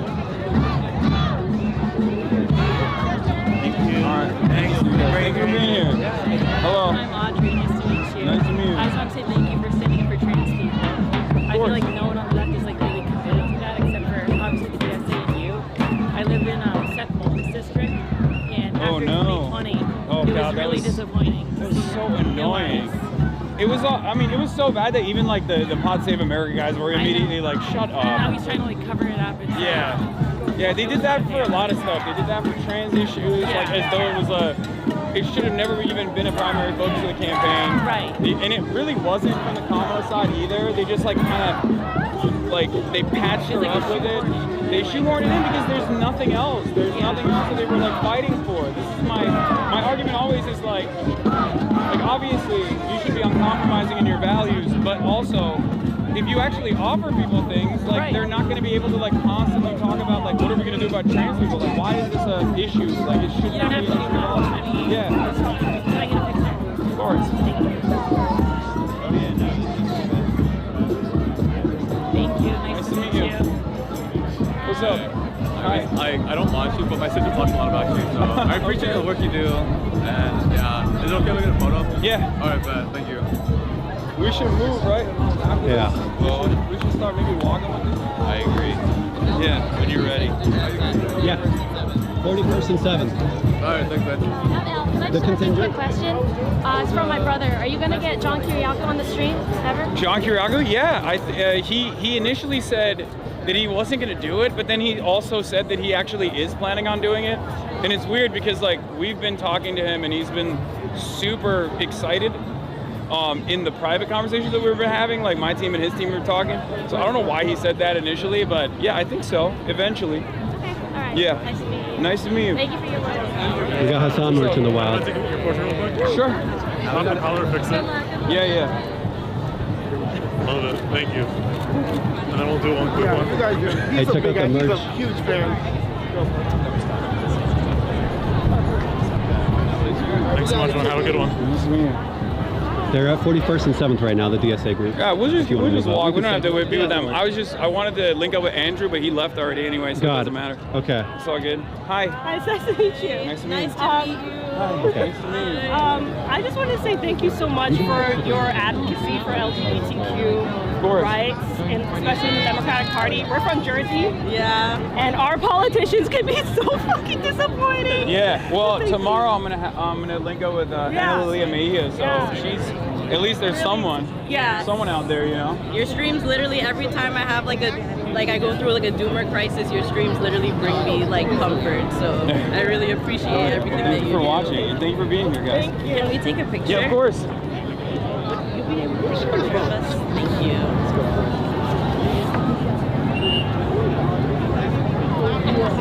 Thank you so much. Thank you. No, we should start moving with the crowd, I think. I don't know what this group is, but all right, let's go. Keep up the great work. I just want to thank you. I listen to you every day. I'm an old lady, yeah, so nice to meet you. you're awesome. Yeah. Thank you. You want to take a photo? Yeah, let's do it.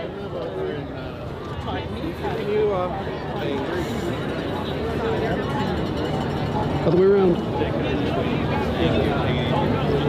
Thank you so much. Nice to meet you too. Sure.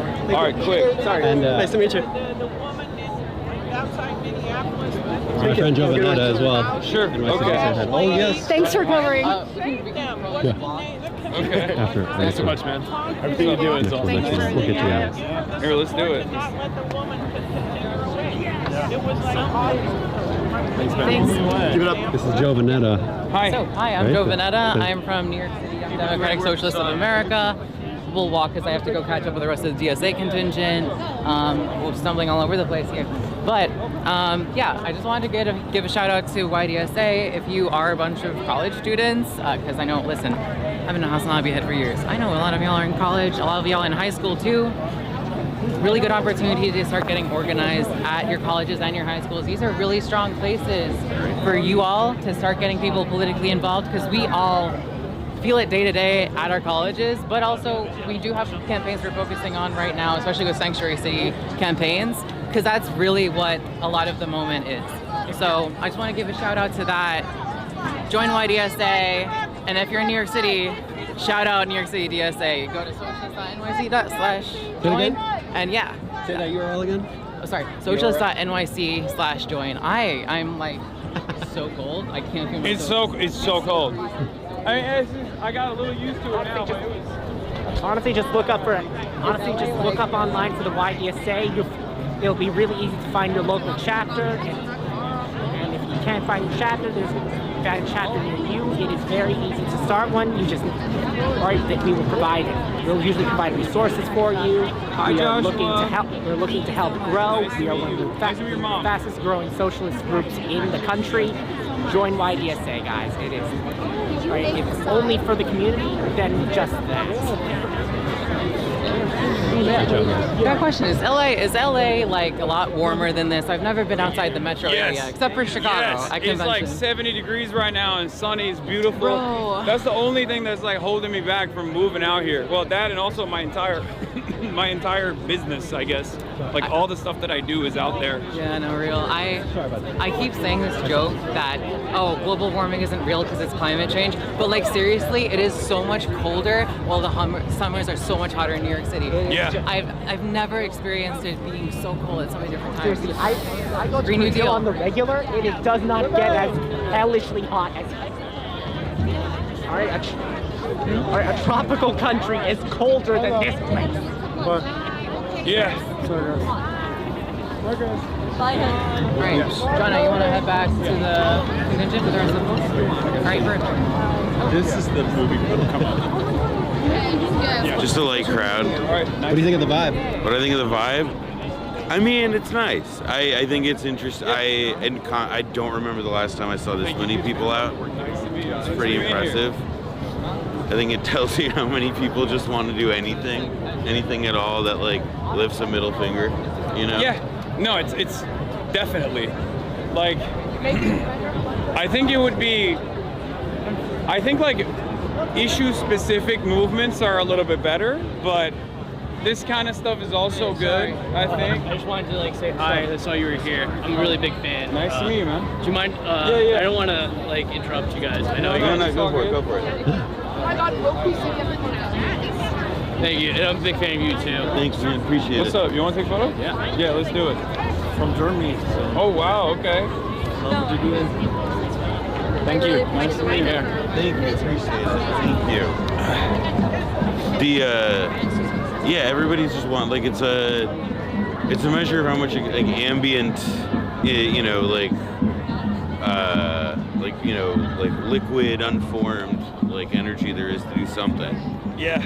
Even if right now it's just walking down the street. Yeah. In a big line. And banging on your drums and making a protest cardboard sign. Yeah, about how like Donald Trump is a pedophile or something. It is the. I mean, he is. It's true. Read the documents. Yeah. It is like kind of crazy how quickly that one took over. See, that's why some people will be like elitist about it, but they're like Epstein class doesn't actually fully understand the scope. Yeah, The capitalist class. But it really does seem to resonate. You're right, but like I said this in the beginning of the Epstein stuff, where I told my audience like. Epstein is the closest expression of like class warfare that the average American that's never understood class positioning can comprehend. Yeah, it's a big club and you ain't in it kind of thing. Yeah, no, it's literally. Like, well, I would never go to that island. Yeah, because it's like one of those I would things, never do that. It's one of those things where it's like being wealthy is considered aspirational in this country, right? It's in every facet of our existence, this like, overall goal, not attainable, but like the aspirational goal that they have. But no one is aspiring to be a pedophile on an island. No. Yeah. They don't want to do it, well, unless they're Nick Fuentes. Yeah, I was about to say, I mean, like, listen, you say that, but I think a lot of those guys do exist. They're just on the other team. Yeah. Yeah, that's why they talk about how dope he is. If he wasn't Jewish. Yeah, it's just one flaw. Just like one character flaw. Everything else about him was great. Yeah, he's like, God, they would be fine with it if he was doing it Christian style.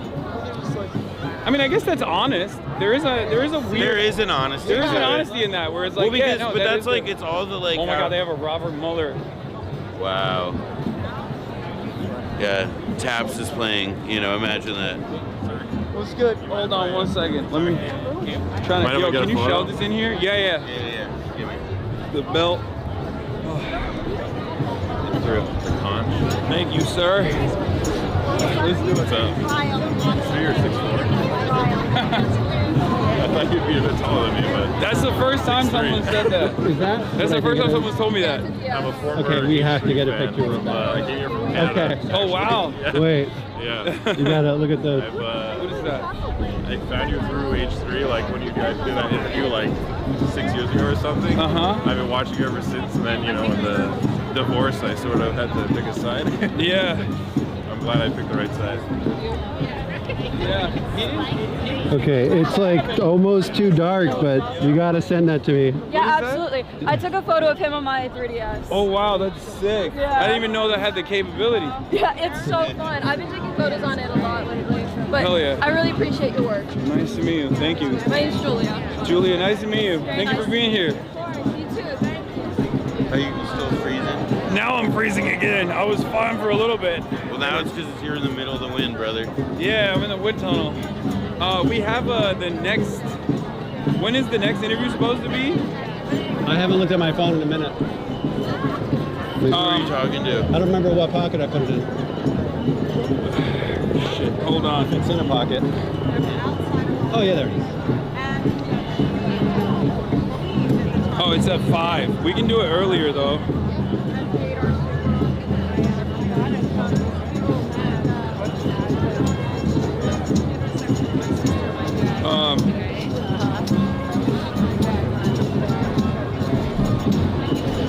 What time is it now? 4. Do you want to do it? You want to do it around here, right? We can do it around here. Yeah, exactly. I think the plan was we got to let them know to do it here. Yeah. I think that they think it's somewhere else. You need to go warm your hands someplace. No. Yes. Yes, I'm freezing. I don't know. I just have an intuition about these things. All right. I'm so sorry. I'm just such a big fan. Nice to meet you. Hi. Nice to meet you. My boyfriend's gonna be living that. Thank you. Sorry, that was. I just really want to thank you, honestly, because I think that the way that you distill complex ideas is unlike a lot of people online, frankly. And like, as an anti-Zionist Jew, you've helped me sort of articulate some of my feelings about it, especially when people try to tell me I'm not a real Jew. So I really appreciate everything you do. Hell yeah. Nice to meet you. Nice to meet you. Sorry, I'm so cold. I'm so cold too. I live here, but I grew up in the South, so I'm so pissed. It's so cold. It's freezing. Yeah, we're in a wind tunnel right now. It's horrible. Realizing. No, it's really horrible. Anyway, thank you so much. I'm also Thank you for watching and thank you for being here. Yeah, I appreciate you. Oh, I like the band. Yeah.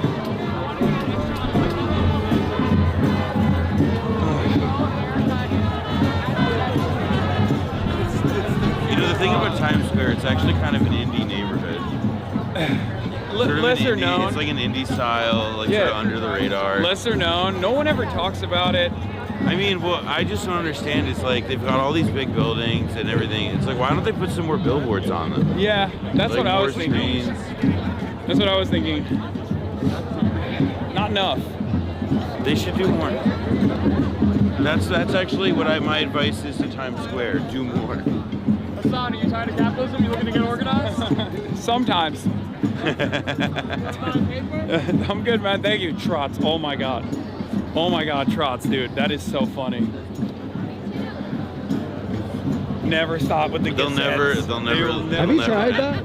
Oh yeah, no. So I'll confess I forgot his name, but a fan who came over earlier and who's on stream for a minute, he gave me this to give to you, and he was saying he's from Puerto Rico, and that the conch was the thing that people used, you know, slaves, others, to warn others of incoming danger, and the gift was given in that spirit.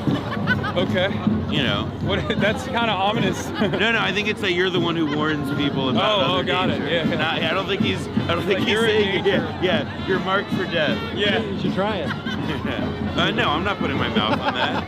Are you fucking crazy? I don't know where the fuck this has been. Valid. Yeah, no. Yeah, of course. I'm glad you're braving the cold in New York. Thank you, man. Nice to meet you. I've seen a lot of good free Palestine stuff, even though it's a super liberal protest. Yeah. No, liberals are there. They're here. Can I get a drink with you? Yeah, let's do it. Oh, nice. Hey, thank you so much. I love your streams. Oh, thank you. Nice to meet you. Can I get a picture?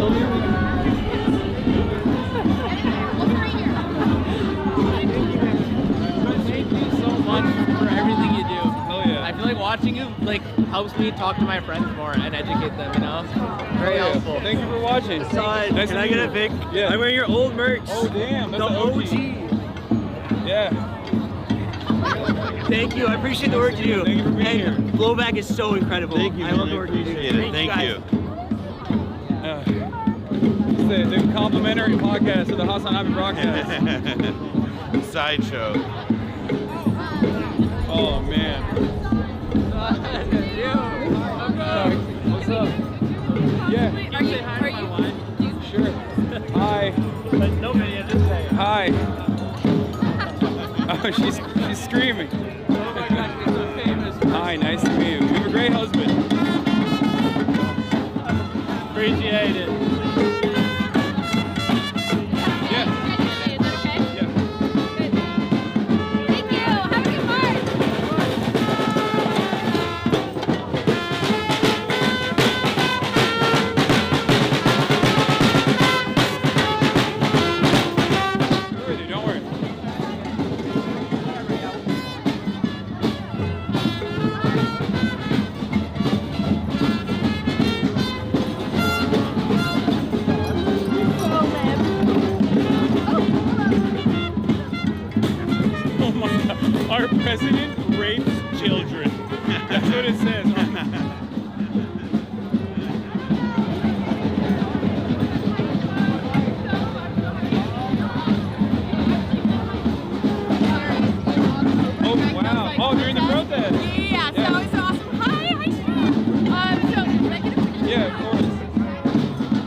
Effie, hi, we're in Harlem right now on the train. We'll be at Grand Central in 10 minutes and headed downtown. We'll be happy to meet beforehand. Okay.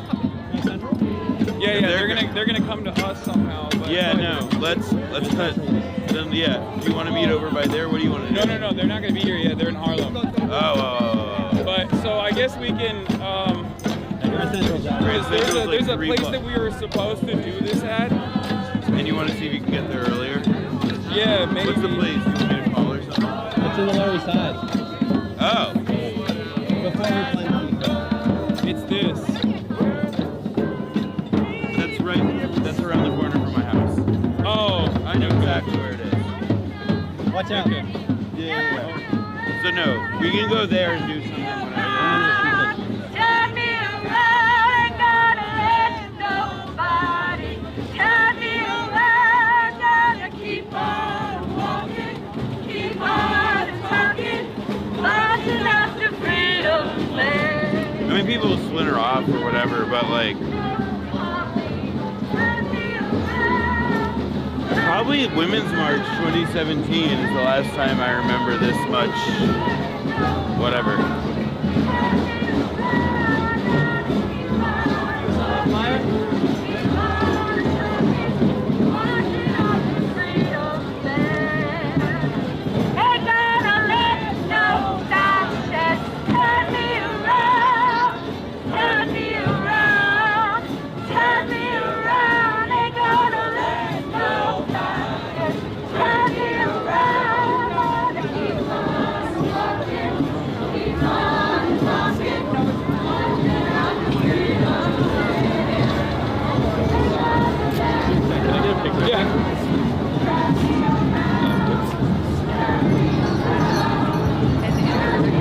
Nice to meet you. Yeah, nice to meet you. Thank you for being here.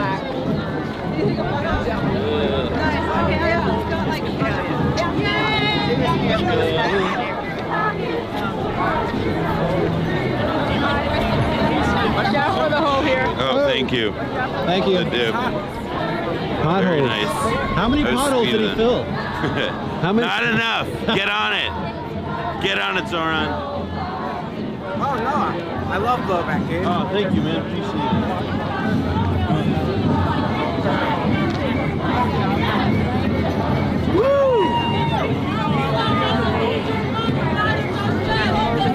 Money. Now they're just death. King Way. Yeah. Let's go. Full King Way. Yes, people. Let's go.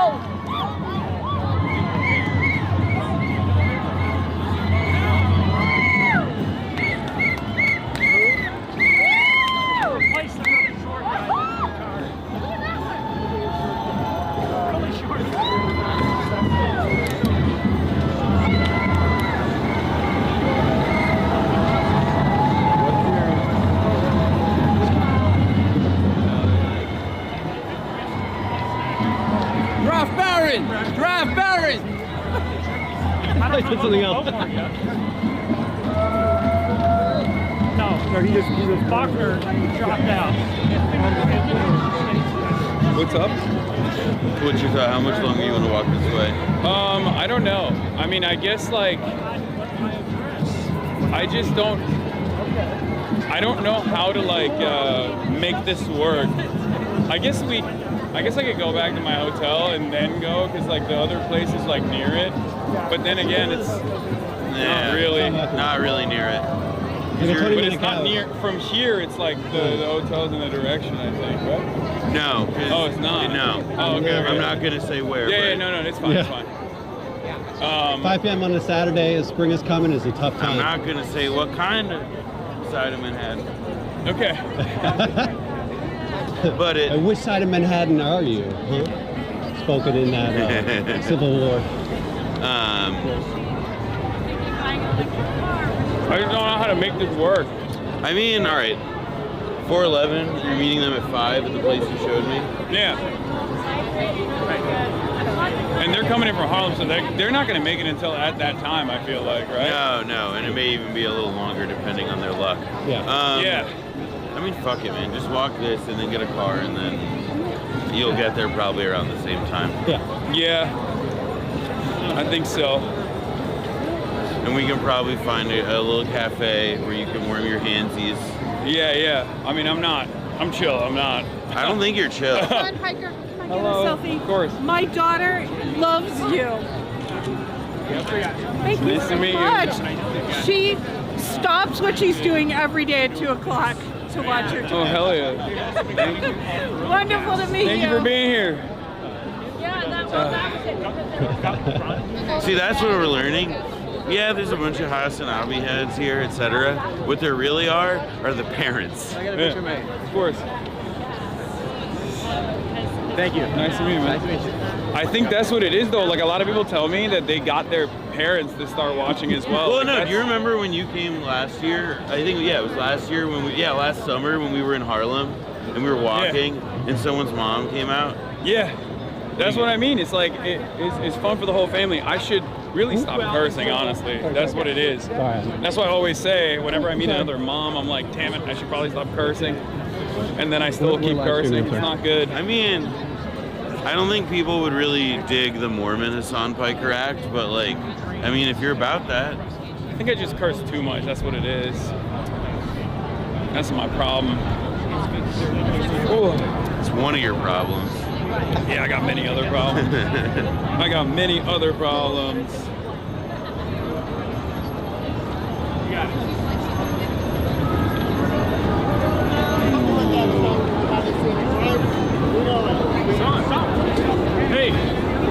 Hey, it's good to meet you. Nice to meet you. Keep up the good work. Oh, thank you do great. Thank you for being here, man. No, it's awesome. It's crazy out here. Yeah.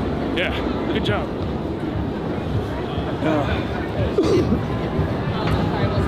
Wow. Yes. Watch out. Yeah, it looks like it's starting to bunch up. Yeah, okay. And then we'll get into a car. Yeah. You're coming with us, Let's right? cut. Yeah. It's my direction anyway. Let's go that way. Yeah. All right. Let's hit the sidewalk. Go back. Agree. Are they not allowing? I love your sign.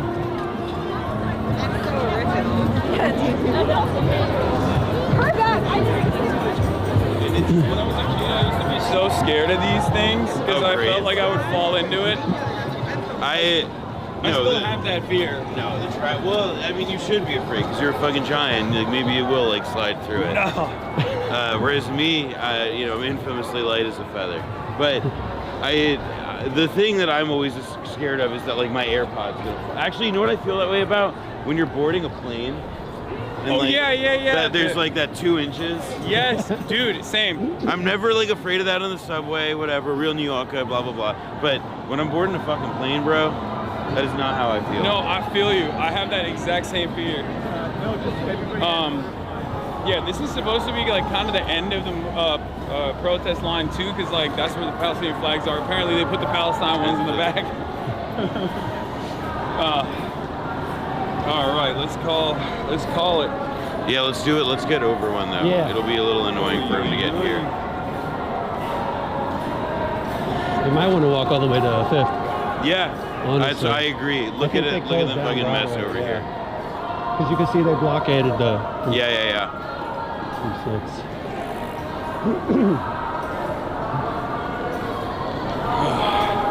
After hearing this, this conch is fucking cold, dude. Like, it's a very kind gift from that guy. I really mean it, but it is really funny. Yeah. There's some other stuff in there, but it's a big pocket. It's fine. And it's it. Perfect. Hands free. Well, it was just like it's Yeah. cold. It was like That's why he gave it to you. Yeah, exactly.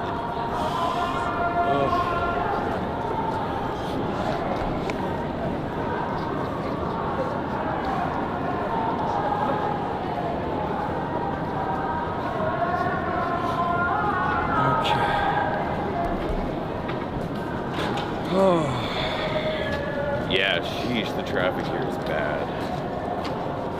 May not be the worst idea. See if did you do a car yet? No. May not be the worst City idea. bike? How's he gonna do it? I mean, listen, bro. I can go hands free. That's crazy. It's we could rig it. We got a little strap. We could figure something out. Yeah. Do you know how to ride a bike? Yeah.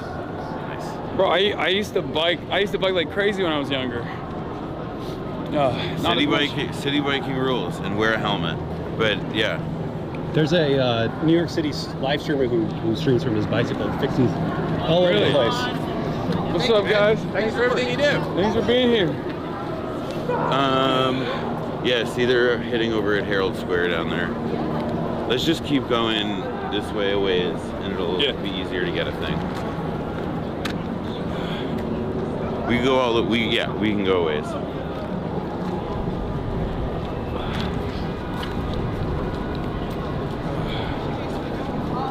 It is like super funny imagining too, like the third wave people like standing in front of that parade being like, please don't say Epstein class. Yeah. Like or being like, don't. I'll have you guys know this guy's a real dangerous guy. Yeah.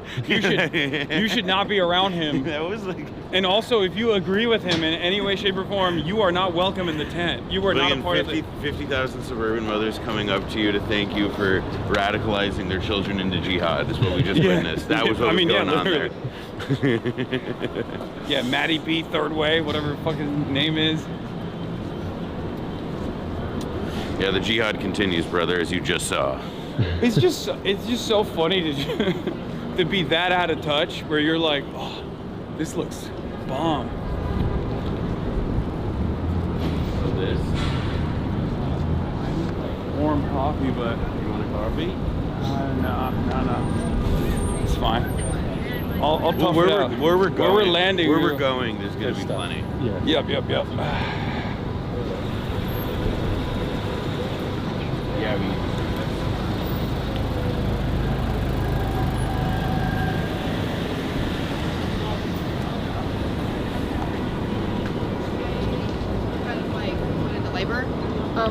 That's it.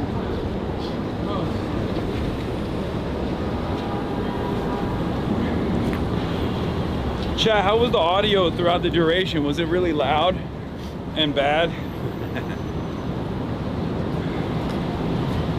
Because I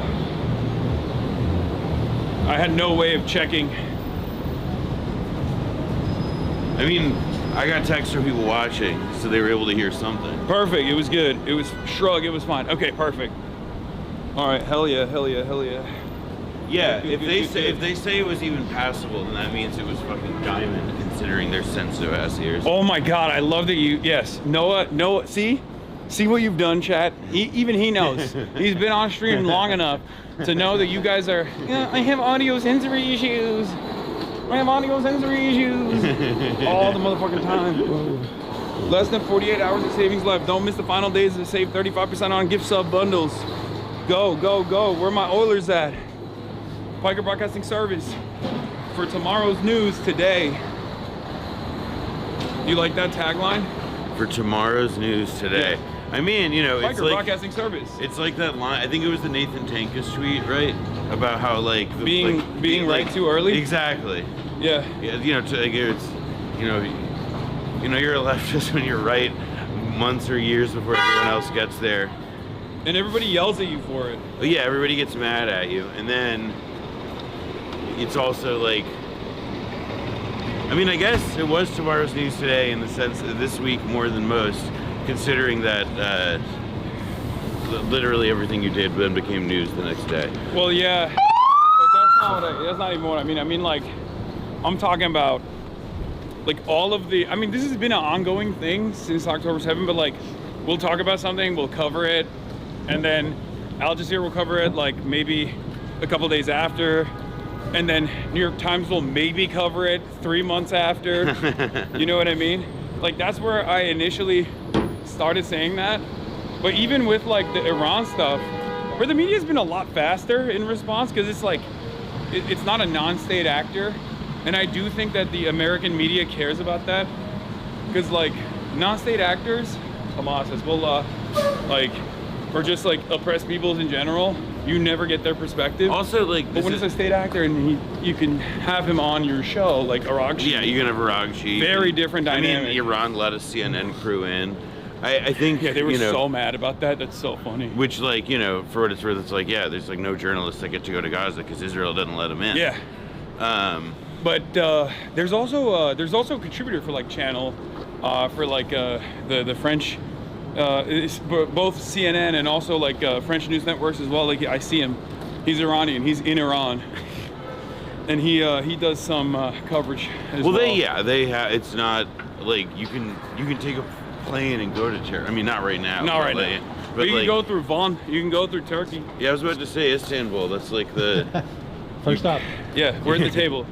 It's not Islamabad. Yeah. All right. Here's where we can catch something. I think. Yeah, that's what I was thinking. Yeah.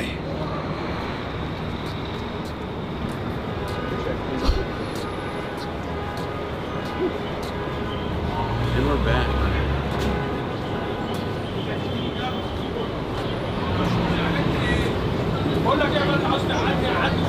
Bro, where those very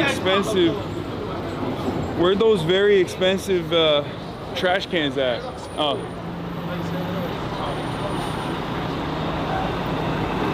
Well, these aren't even the expensive ones, but No.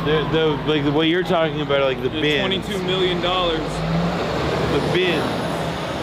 Empire bin. I mostly the first place I saw them was uptown. That's where they started. Yeah. They haven't reached me yet. I still I live in a neighborhood where it's like mostly still like rats and trash running around. Yeah. What's up, man? We just saw Sneeko. Oh, no way. Yeah. It's cool, I guess. You don't like Sneeko? I'm not his biggest fan, but he's learning. He's going on in his own journey right now, you know? Thank you, bro. Nice to meet you guys. You want to? Yeah. All right, let's do it. You just got to New York? Yeah. Nice to meet you guys. Nice to meet you, right? Yeah, all right. Thank you, guys. Who they ran into? Sneeko. No. Yeah, but it's like funny because like it's very strange because he's like free Palestine, you know? Hi. My name's MJ, 6 years sub. Wow. Hi. Nice to meet you. I'm so appreciative of the work that you do. It's crazy. And may I take a picture? Of course. I'm so sorry to be that guy. The car's here. It's a Chevy Suburban. I'll be so quick. Go for it. Is that it? Right? Thank you so much. Nice to meet you. Shout out Rose, shout out chat. Love y'all. It says it's here. What's Might be on like that side maybe. That might. Oh, I think it's. Yeah, it's on there. Oh, I Got see. it. I see. Hasi, do I jacket? Or no? Not here, right? I don't need a jacket. What? No, it's fine. Yeah. Wait, what the fuck? Which one is it? That one, right? Right there. That's Suburban. I don't know if that's the one. What's the light? No, that's not the one. Oh, then is it the one? 692901C.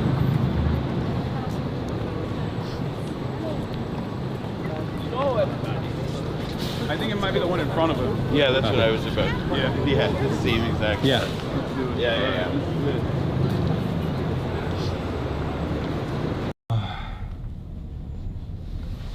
Okay, unmuted.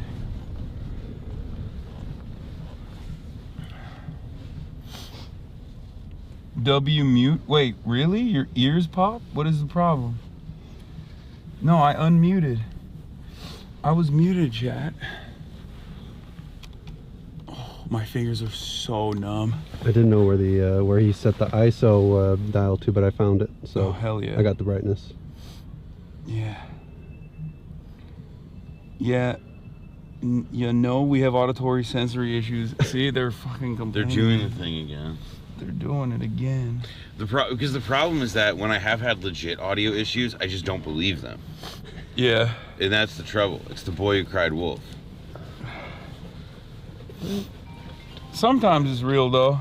That's what I'm saying. Sometimes it is real. That's what happens at the end of the boy who cries wolf. The wolf shows up. Yeah. This time it's like they're complaining that their sensitive ears can't handle the silence. That's what they were saying. That's really funny. Yeah. The chat who cried sound.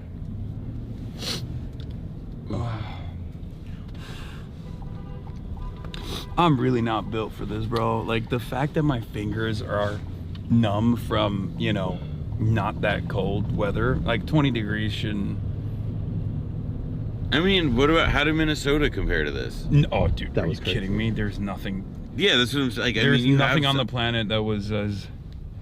There's literally nothing on the planet that I've ever experienced like that. That I don't photo think I'll of ever... you next to Omar Fateh, where you're like you're wearing, like, you look like the fucking, like you're like with Ernest Shackleton, like you're going to the polls, and he's wearing like I think a light jacket. I was shocked. Dude, that's because that's the craziest thing, because like it's not like Somalia is known for its like particularly gruesome winters. So I straight up asked the first family that arrived and chose Minneapolis. I was like, what the fuck were you thinking? He's like, I don't know, we just thought that it was dope. It was a nice and receptive place for us. Not wrong. And we just stayed here, and then all the other families started coming in. Not wrong. That's what I'm always fascinated with, because like there's like immigrant enclaves all around the country, and it's always all around the country, and I'm always fascinated with like what decisions they made to go to like Idaho. You know what I mean? Well, I can tell you they aren't going to Idaho, but I take your point. Yeah. No, like I don't think that Coeur d'Alene is a particularly welcoming place for Somali people these days. What about Terre Haute? Indiana? Terre Haute, Indiana.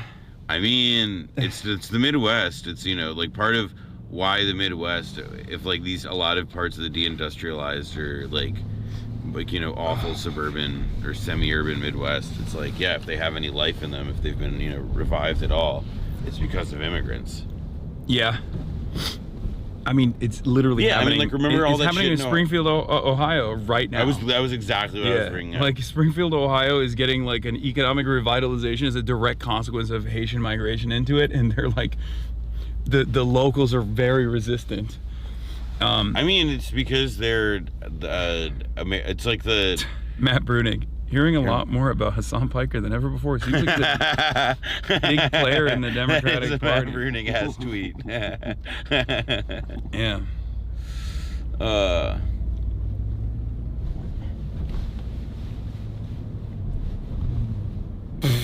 Hasan Piker will participate in the DSA taxi bridge rally with Bernie Sanders Sunday. Can we stop?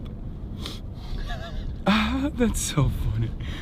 Guy who gets mad about Bernie Sanders' association with me is the funniest guy in the Democratic Party. It's like, what? How rudderless are you? I mean, well, it's like not my Bernie. Not Bernie. Not my Bernie. Not my favorite socialist. That's my comfort socialist. Yeah. That's my comfort socialist posing with the Democrat Nick Fuentes. Yeah, it is really interesting because like Slotkin was saying that. Slotkin was one of the people that was chirping at me, and then she was on Bill Maher's last night. Oh yeah, I saw that. Bill Maher's the OG 9/11 guy. He literally is. That is absolutely true. That's pretty funny because he also said he said a far more extreme thing than you were alleged to have said. Yes. He said he made it just a completely different. Like he said it was good. He said it was good. Well, he didn't say it was good. He just said like it or hate it. You have to. They were brave. Yes, they were brave. You have to respect their courage. Yeah. Which is, I'm not saying anything.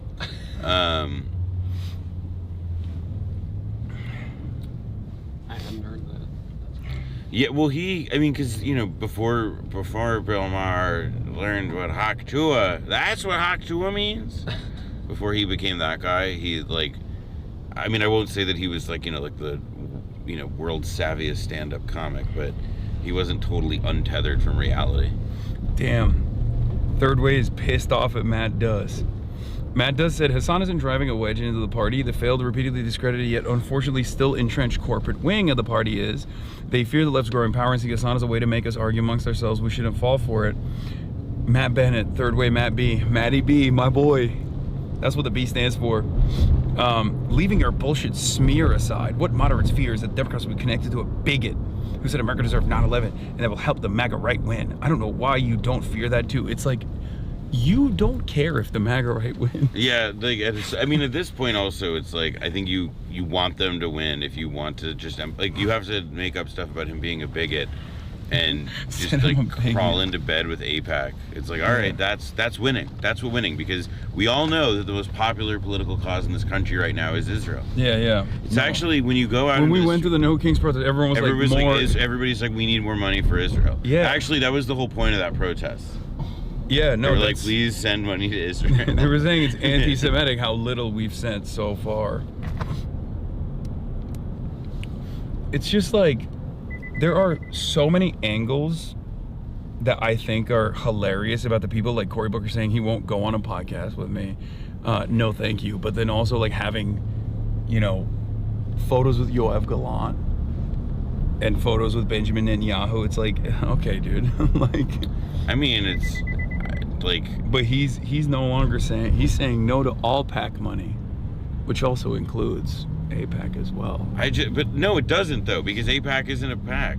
Yeah, that's true. AIPAC, the PAC and AIPAC, it stands for American Israel Public Affairs Committee. It's just it's a non-profit organization. Yeah. It's not a PAC by itself. There are a bunch of different smaller PACs that are essentially like almost like venture capital funds, frankly.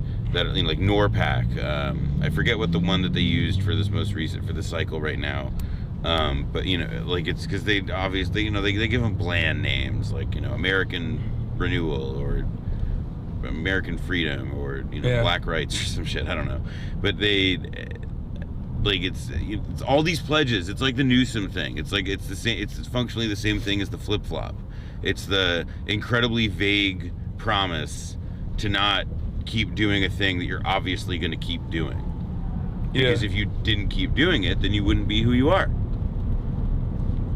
Why should anybody believe that like Cory Booker is all of a sudden going to stop being less pro-Israel than he has been? Yeah.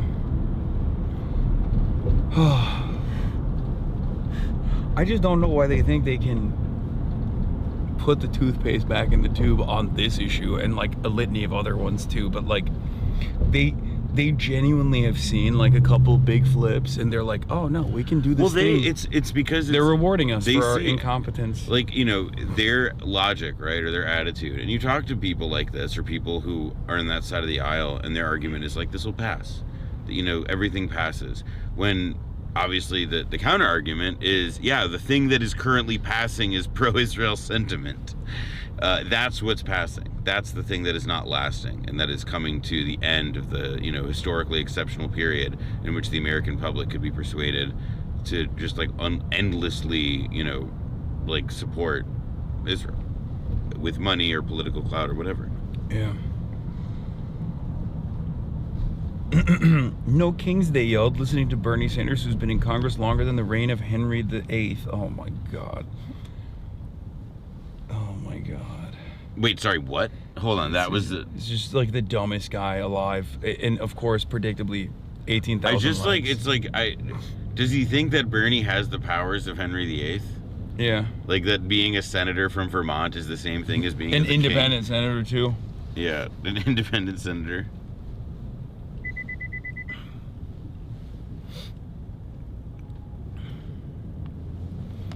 This has been a discourse nuclear bomb though, which is very interesting.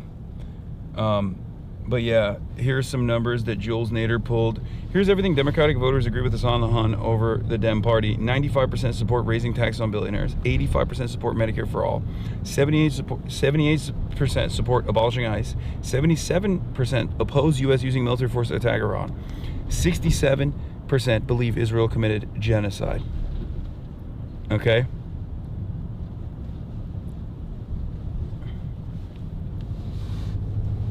It's, it's ridiculous.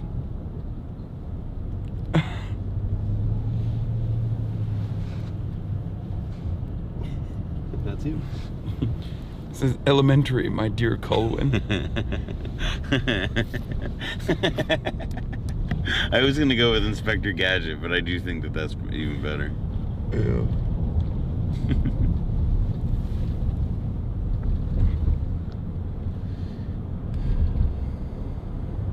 Actually, I was also thinking that the reason that you are wearing that coat is that you couldn't afford a real winter coat because you spent all the money on that shirt.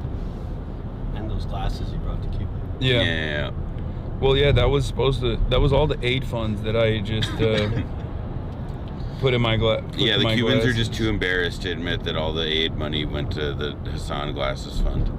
Oh my God, one of the dudes, I think literally that came up to us, went on the MS Now broadcast and called Netanyahu's a war criminal.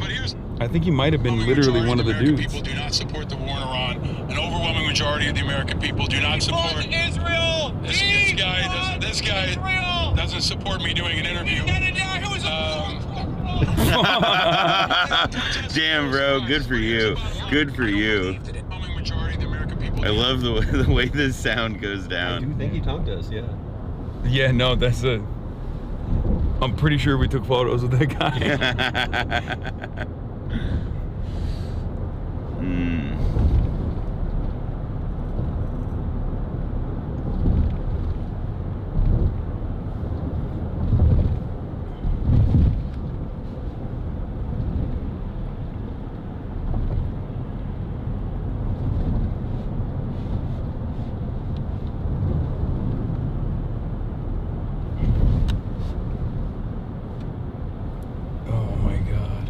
It's gonna look so nice when it's done. Dude, that's what I've been saying for years.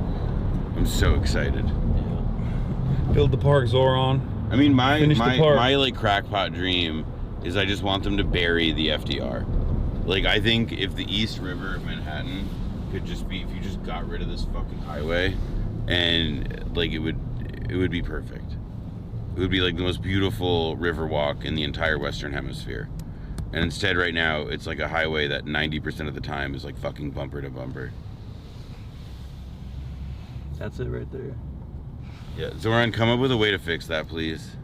I'm tired of it. I want to be able to walk to the East River in the morning and not hear like da-dum, da-dum, da-dum, da-dum every second. Yeah, we're gonna need a lot more congestion pricing for that, I think. To alleviate the traffic. I feel like we could just, you could just like put it on a credit card. You know? Why not? Well, that's like my other idea, big Manhattan. Bigger? Yeah, basically my thinking is like Manhattan is perfect. It's like the ideal city, right? Like vertical, like accessible mass transit, subway, like hyper dense. We love it. So we should make more of it, and the way we should make more of it is by just like pave the river. Yeah, like land reclamation. I'm sure that there would be no ecological drawback. Without looking into it, without knowing anything off the jump, I'm sure it would be totally harmless. Yeah, connect Brooklyn and the boroughs by paving the river and make it walkable. Singapore uses trash to reclaim land. They use waste and they build using that. It's incredible. They're leaders in that. I mean, listen, I'm just saying, we love Manhattan. Make a lot of trash. We need to, everybody, all these yimbies, they love talking about, we got to expand the supply. Okay, make big Manhattan and only let the people I like live there. We talking the tip of Manhattan? I think down. I think the south. I think like expand Fidei, below Fidei. Oh, that's my thought. That's my big idea. Okay, I like it. Again, I'm sure there would be no consequences, but a boy can dream. I like that. That's my abundance.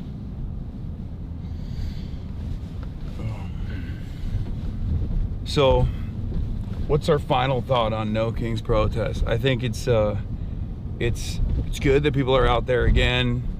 There are a lot of issues that need to be addressed. I'm glad we got the opinion of that older lady who was like, I'm not happy with the Democrats, because that's usually what I hear from anyone that's out protesting.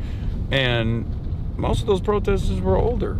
They are the, college educated, relatively well off, wealthy liberal types, white, And they're the ones who are also expressing their discontent with democratic ineptitude. And I don't think that the party wants to see or hear that at all. You know? No. And I would also say that, like, you know, I think there is in general, and I won't just say this about No Kings, I think, like, even groups further to the left have to answer for this. Like, you know, I've been, my entire adult life, I've been marching down streets that are closed off in huge crowds, and nobody gets arrested, and it's not like an agitation, it's an expression, it's a demonstration of how many people care about a thing. And it's meaningful. Like, it's meaningful in that that's what it communicates. It is not meaningful in the sense that, like, walking down the street by itself with the, you know, thousands and thousands of your best pals will itself change anything. And so I think that, like, it's unfair to hold something like No Kings to that standard when it's not even the standard to which we hold, you know, for example, like pro-Palestine solidarity demonstrations and marches. I do also think that there is definitely somewhat of a negative pressure on, like, stamping out all of the organic mass mobilization that took place under Biden. Like, when you arrest 3,500 college students as the Democratic president, as you're continuing with this genocide, like, that's gonna inevitably cause people to think, like, okay, well, what are we supposed to do?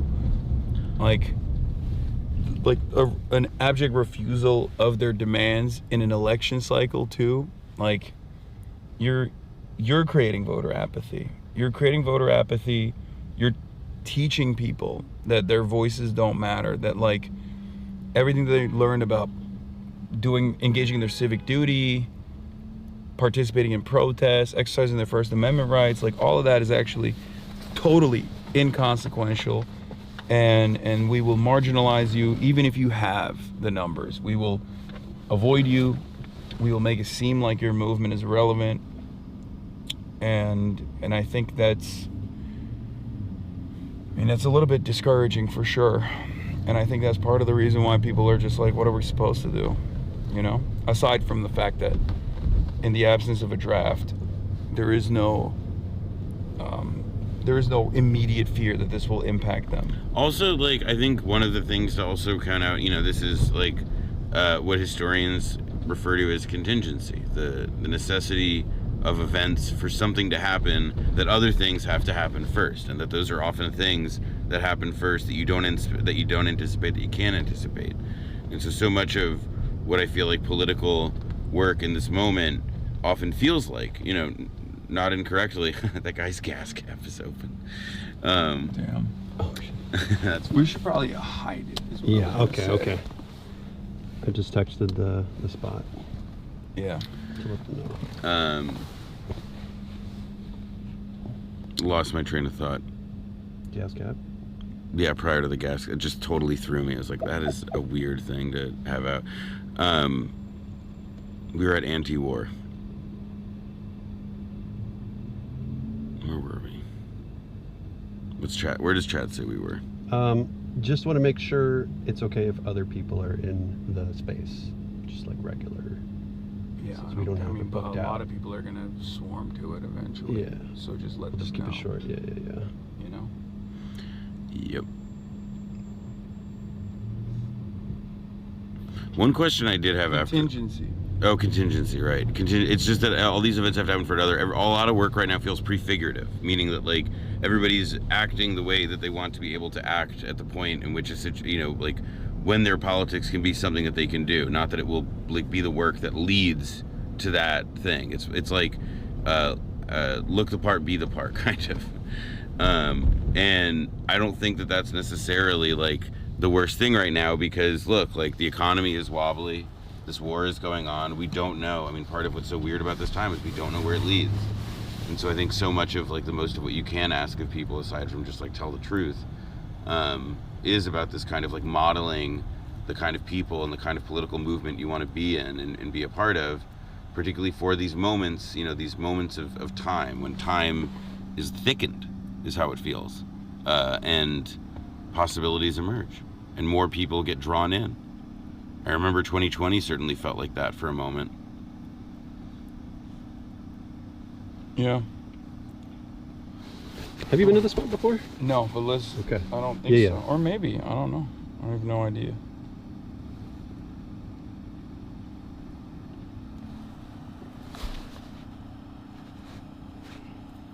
My hands are only just now. Like warming up. Only just now getting warm. Is there food at this place? I doubt it. Across the street, probably. Yeah, but this is like this is where we've also got one of the most bomb meats I've gotten. Were you with us when we got the bomb meats? We're walking around. I don't know. I mean, there's like 3 places around here that that could be. There's a lot. Yeah. No, because it's my hood. Yeah, I know. Yeah, here. All right. So we're getting out first. Don't, Yeah. Okay. Yeah. That guy was worried we were going to obviously open the door and kill him. Oh. You got it. I think we're okay, yeah. I think we're all right. Yeah, my laces are off. Okay.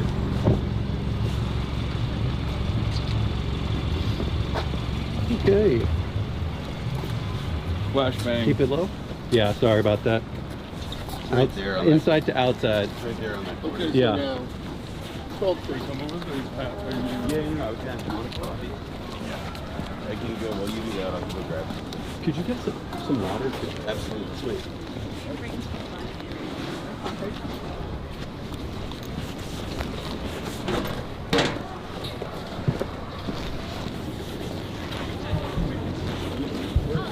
It's there in that store. I assume that's what you said, right? Yeah. I talked to them yesterday. The owner's coming back. I thought so. Yeah. Oh, I had been in the store, yeah.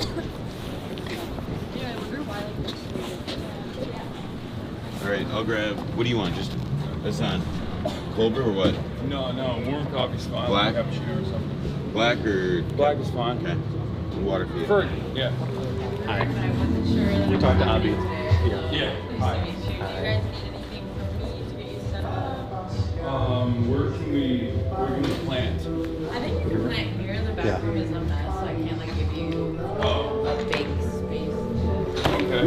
Yeah, this is all we have, unfortunately. Okay. All right. Can I offer you like some?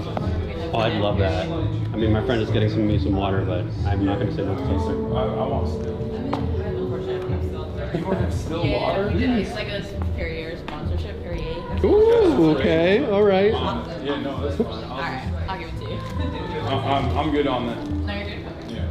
I think we can take our guests browsing. I know it's only one gender of clothes here, but maybe they're into some of this. I don't know. Wait. We can go browsing through clothes when they get here. Can I show? Okay. Yeah. We should. Okay. I thought we weren't gonna like. It was tough to find a spot last minute. Yeah. But we weren't gonna show exactly where we're at. yeah, no, we can confer with Noah. Maybe he has ideas. Someone else. I was gonna angle it and we're Yeah. show it. There's no way Maybe to we do can it. So then we do it in the back room, Yeah. which is rented or dirty. Over here somewhere. Can we do it here? But then again, it's like people come. Yeah. Clothes and changing. We can't do it here. Yeah, valid. Okay. So that's the best thing. Well, fuck it. We just do it. Yeah, right? Short. We'll Yeah, just- keep it short. Yeah. Sweet. Do you want to... Hi guys. Hey, how's it going? Hey. Thank you. I don't know, so I'll keep it down until they're here. Do you know what their ETA is? I'm gonna see right now. Sure. Yeah, I think so. I think we're gonna hold out, see what's going on. Thank you for the water. Oh, they've got some beautiful books. Some friends of mine, actually. That's cool. Some friends of yours? Yeah, these pictures. Those are yours? No, they're not. They're my friends. Some of these. Yeah. Oh, that's cool. Some good people here. But these two have It's fine. And Dwayne Lucas. All right. I think it's fine. Let's just. All right, we'll just like sit here. Yes, that's a nice spot. And then we'll do we'll mic up. Yeah. Switch the mics right now. Yeah, that's what I was gonna say here. Do you want to grab that? Is it cool if I set it down for a sec? Yeah, yeah.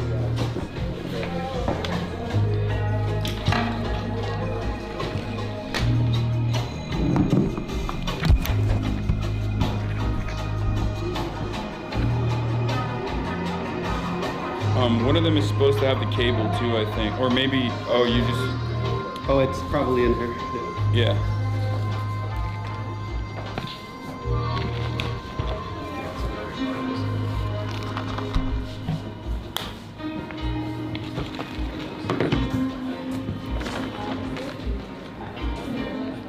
This is the receiver? Yeah.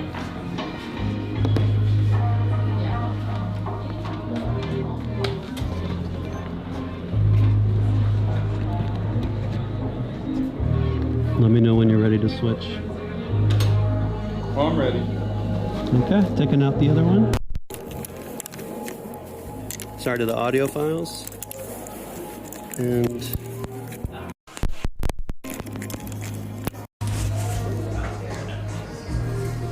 Hello, hello. Can you hear me, chat? Chat, testing, testing. Can you hear me?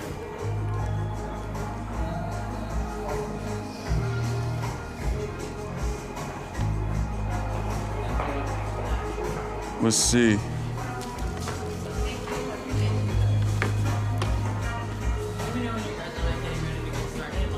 Well, we're live right now. Oh shit. Yeah. So, oh, you're gonna shut it. You're gonna shut it down? I mean, not shut the store down, but like just bring the music down and bring it. Oh, that'd be yeah. Yeah. Okay. All good, sound on. Damn, that storefront is clean. Yeah. Just clean the lens, bro. It's not. It's the lens has no. The lens has a scratch on it. I think that's why when you hit the light directly. oh yeah. You don't have to shut it down entirely. Yeah, I'm trying to find that. Okay. Let me know it works. Yeah, yeah. No, music was good before. It's my playlist if they want to know what it is. All we do is pressure valves. When we're moving to industrial sabotage and actual direct action, okay, federal agent. It's perfect.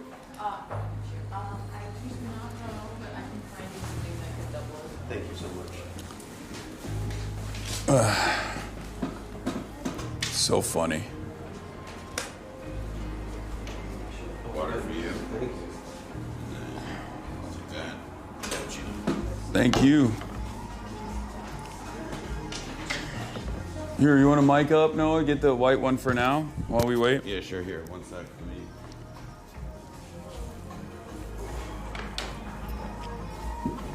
Chatter said, Turtle Island Liberation Front. What? Turtle Island? No, someone was like, when are we done talking about pressure valves? What about industrial sabotage? And it's like... Okay. Yeah, dude. Put that in writing, please. He did. He put it in the chat. No, I'm just saying, like, that is... If you're really serious about that stuff, then writing about it in Twitch chat is how you know. I think it's better to just, like, angle it this way. Yeah. Because, like, there's way too much, like, light coming in. But... Yeah. And, oh, she got you a lens cloth. Thank you. Yeah, perfect. Just in case. This is where you get that skater cap ones? No, but I have been in the store before. I've shopped in this. Okay, thank you. I looked for things in this store before. Okay, they're almost here. Here, let's do a close-up where I do the intro. Yeah. Could you give me a chair, actually? There's a chair back there. Yeah. Here. Just you? Yeah, I'm just gonna do an intro really quick for the stream as well, and we'll put this in the video as well. Today we're gonna be meeting with Effie Phillips-Staley. She's a candidate for New York 17. It's a D+1 district, and that is, wait, I'm gonna do that again. Today we're meeting Effie Phillips-Staley, candidate for New York 17. It's a D+1 district, but it's currently occupied by a right-wing shithead by the name of Mike Lawler, who is a Republican, AIPAC stooge, pretty much an overall villain. Effie Phillips-Staley is a progressive Democrat running for Congress in New York 17th District, a critical battleground seat that could help flip the House. Effie is a Tarrytown Village trustee. I'm going to ask her about what that means. She spent her career fighting for education, immigrant justice, affordable housing, and working families across the Hudson Valley. She's running against a number of centrist Democrats for a seat that is currently held by Mike Lawler. She's a champion of human rights, which led her on a recent fact-finding trip to the West Bank. Now she is facing an uphill battle against big money from corporations, corporate PACs, and of course AIPAC, to win one of the most hotly contested seats in the country. It's a good intro. It is a nice intro. Yeah. But yeah, she went to the West Bank, so I want to ask her about her trip, her journey. I just, it's interesting that we have like a lot more candidates that do stuff like that now. And then people still refuse to recognize that some things have changed in pretty spectacular fashion. I mean, this is like the third rail. Hi. They're here. Hi, nice to meet you. I think we swapped the seats. I'll sit on the uncomfortable chair and we'll put you in the comfortable one, and then Noah, can you give your let me take it off. Microphone to you. Yeah, sure. Hey, how are you? I'm John. What's going on? Nice to meet you. Hasan, nice to meet you. Hasan, nice to meet you. Hell yeah. Big fan, so I wanted to come along. Yeah. All right. Yeah. What's up, Chad? I'm sorry it took us so long to get just in time. Oh no, it's so good. It's insane. That's crazy. So right here. Like here? Yeah, you see it. Yeah. All right. We're live already, by the way. Oh, are we? Okay. Yeah, we're always live. Okay, sounds good. All right, no problem. All right, let me put my stuff here. All right. Is it okay if I put my stuff somewhere? Is it? Absolutely, we can hold it in the back. Everybody say bye, Noah. Thank you. Thanks.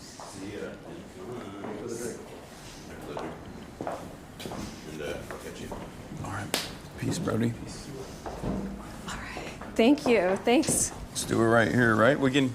This is not uncomfortable, right? No, this what is what great. does the framing look like? Does the frame look good? Yeah. Because I don't. I'm gonna put this down here. Oh, that'd be great. Thanks. I'll take this off too. Okay.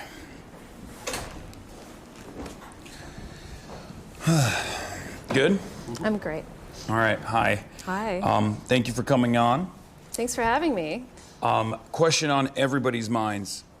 Where is Tarrytown, and what does it mean to be a trustee of Tarrytown? Got it. Everybody's minds. So Tarrytown is just north of New York City. Mhm. It's about, on an express train, it's like 35 minutes. But it's a village. That's like the smallest municipality in New York. Village, town, city goes up. Mhm.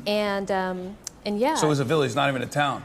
So yeah, but So the name is a lie. I never thought of that. It's Terry and Village. you were right. It is Terry Village. This So- is the okay. village of Tarrytown. As a trustee, why have you not changed it to Terry Village? I'm going to get on that. I'm going to Okay. take it to the next working session, and we're going to see what happens. Mhm. But yeah, so it's essentially like being on the city council. Okay. So yeah, there's 7 of us, including a mayor. That's cool. You're running for New York 17. That's right. It's a D+1 district. Mhm. Unfortunately, it's currently occupied by one of the most annoying villains in New York politics, Villain is the word. Mike Lawler. That's right. You're running up against a bunch of centrist Democrats. Mhm. But before we talk about the primary, why are you running against Mike Lawler? He seems like such a nice guy. Well, it's running against Mike Lawler, but it's also sort of running against the establishment. That, I mean, we know Mike Lawler has to go. We know he's a liar. We know he only cares about his own power and he doesn't care about being a public servant. So the guy has to go. But I decided to run. Well, first I was asked to run. I was asked to run by local Hispanic activists after Trump won the second time, because we knew how bad it was the first time. And because I was a local elected, we were talking about what we could do to protect people, to make things better, and they said you should run for Congress. And I thought, okay, I'm like, that wasn't the first thing that came to mind in this moment, but the challenge with the Democratic Party is that they do a really terrible job of taking care of the people that should be in their base. And I say that because Hispanics make up, and I'm speaking about Hispanics because my mom is an immigrant from El Salvador, right? Yeah. This is something that's been important to me, obviously, for a long time. But they make up, 25% of the village that I live in, something like 25 to 30% of the district. And yet the Democratic Party never does canvassing, never reaches out, doesn't pay attention to communities, and it's because there's a perception that these communities don't vote. Yeah. So when I was asked to run, that was one of the first things that I thought about. I thought, are these other candidates and is the Democratic Party going to do the work of going into communities, earning trust, and developing the policies that need to happen and turning out the vote? And the answer is no, because they're too busy trying to figure out how to convert moderate Republicans. Yeah. And to me, that is a structural barrier. It's a massive problem. And that's why I decided to run. And going back to Mike Lawler, of all of the candidates in this race right now, he's the only one who gets it. He's like the only one who turns up in Hispanic communities and tries to sway them over, despite failing on the policy level for pretty much any working people at all. So that's what got me in there. Yeah. Do you feel like Mike Lawler looks a lot like J.D. Vance? Or is that just me? Because I feel like he has a there's a thing with the way these guys look where they look like they have guy liner on. Guy liner. And I don't know, do you agree with that? I try not to look at Mike Lawler. I agree. That's probably why he can't turn out the Hispanic vote, because they're like, oh, get away. Right. If only. I'm no longer. I'm now demonstrating voter apathy. They say when he shows up at their doorstep. When he shows up at their doorstep, he calls himself Miguelito. He tries to be relatable in Wait, that is way. he Hispanic too? No. Oh, okay. No. I didn't. I mean, you never know. It would be. It's true. You never know. One never knows by how a person looks. But I don't know. Do I think he has guy liner? No, I've seen him up close. He doesn't. No, I don't think J.D. Vance does it either. They just have that shadowy, they have that natural eyeshadow that comes from being an evil Republican. I try to imagine them without their beards, actually. Not too much, because I don't want to think about them that much, but I think they would probably look. Well, J.D. used to rock the no beard look. He rocks it now. So I was going to ask you about your background and how it actually factors into some of your policies. Sure. Specifically on the immigration agenda. Obviously, the Trump administration has really accelerated their white nativist anti-immigrant agenda. They are black bagging our neighbors, basically. Right. This is an unaccountable force. What do you, how do you feel about that as someone from this background, someone in a community, someone that represents a community with a lot of immigrants in it?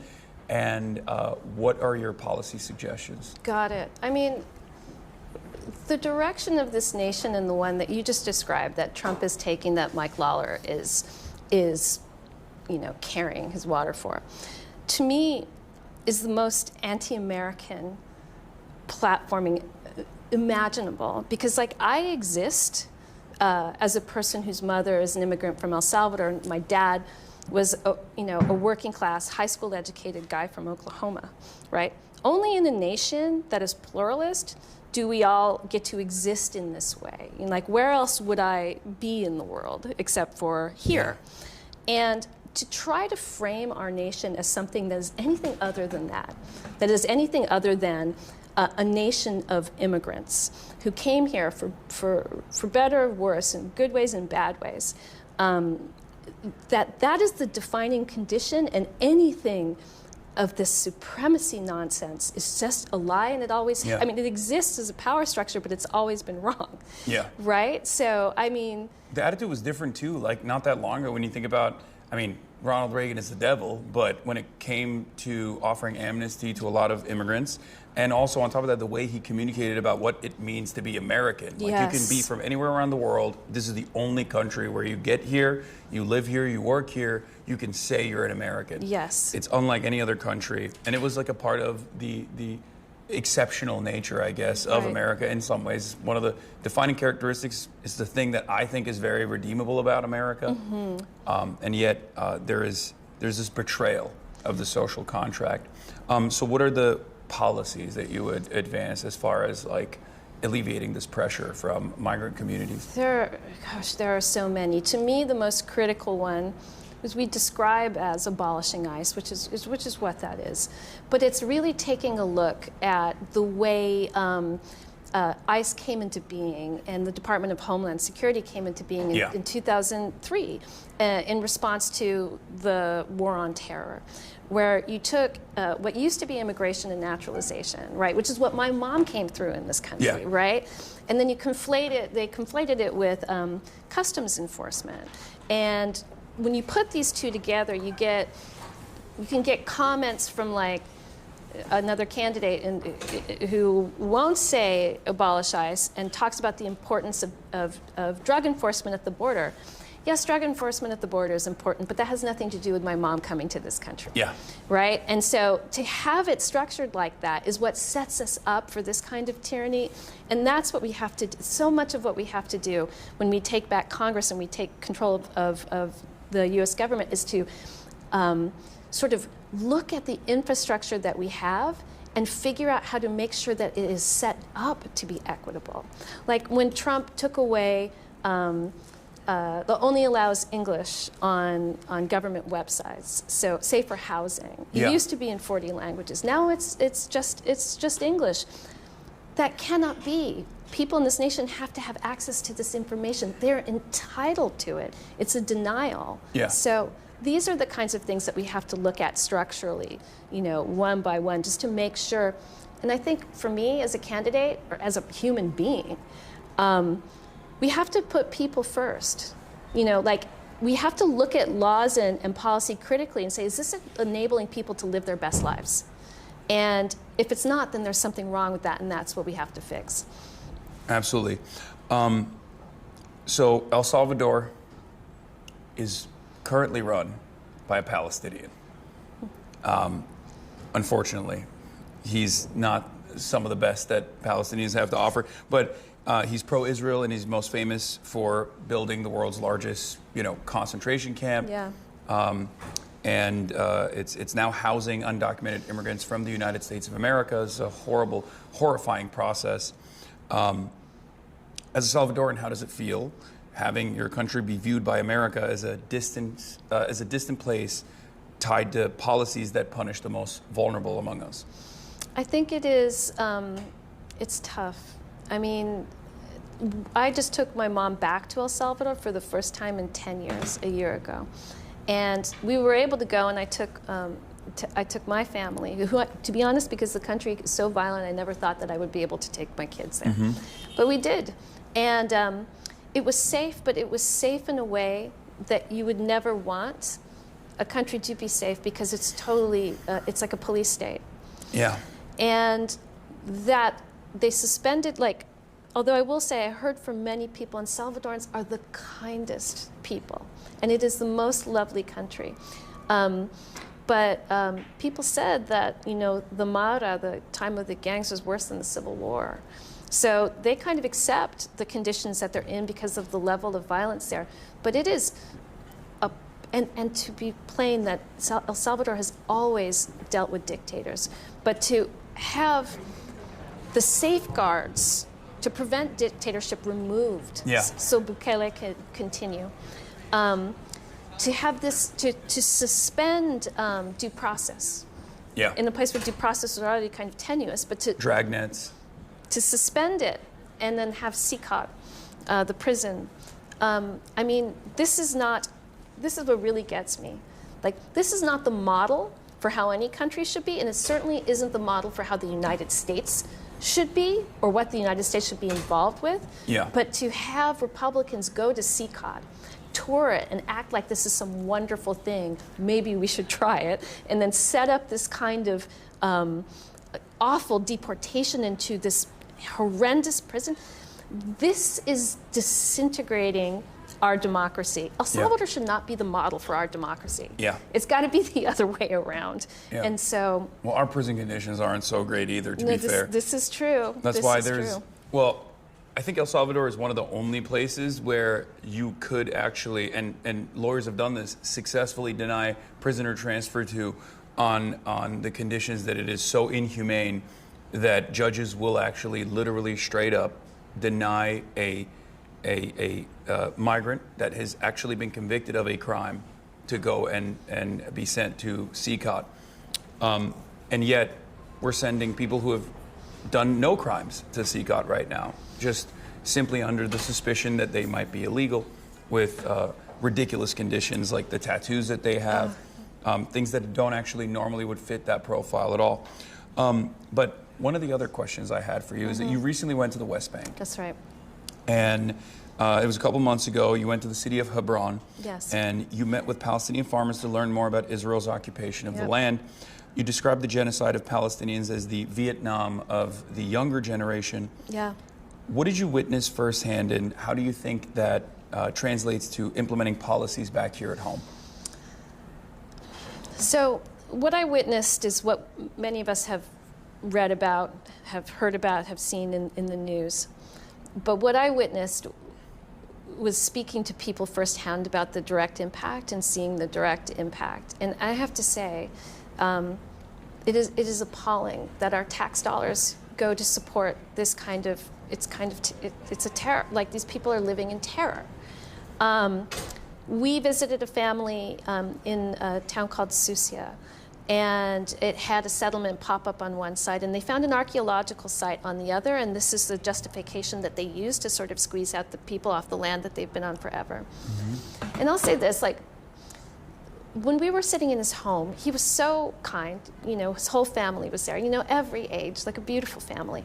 And he had all these awards and things on the wall. Like, one of them was like, graduate students from Harvard visited at this time. And so you see evidence of people from around the world going to bear witness, and yet nothing changes. And at that time, his fields had just been sprayed with poison from a drone that was sent over from the settlement.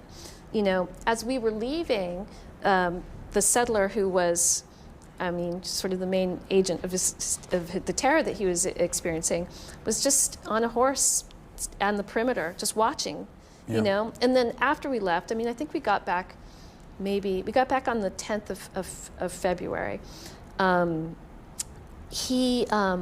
Since then, 4 homes have been burnt down and 1 person has been shot in that settlement. And so what he said to us was essentially that the only thing that could stop this is pressure from the United States.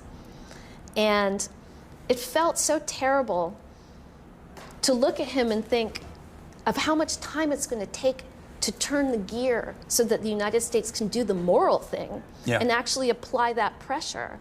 And is he going to be alive? And this is the most shameful thing about it, that too many people are playing politics, like trying to think, how do I walk the line so that I don't upset anybody about saying one thing or another? No, it's an apartheid state. It's a state that allows these conditions, right? And if we believe in universal human rights, then we have to do something. We have to actually develop the policies to change this. And I believe we can't have universal human rights anywhere unless they're everywhere, right? And so this is the guiding principle, I suppose, of why I'm running. Because I see, and it's what I've always done. I've always worked in the nonprofit sector. I've always worked around social justice.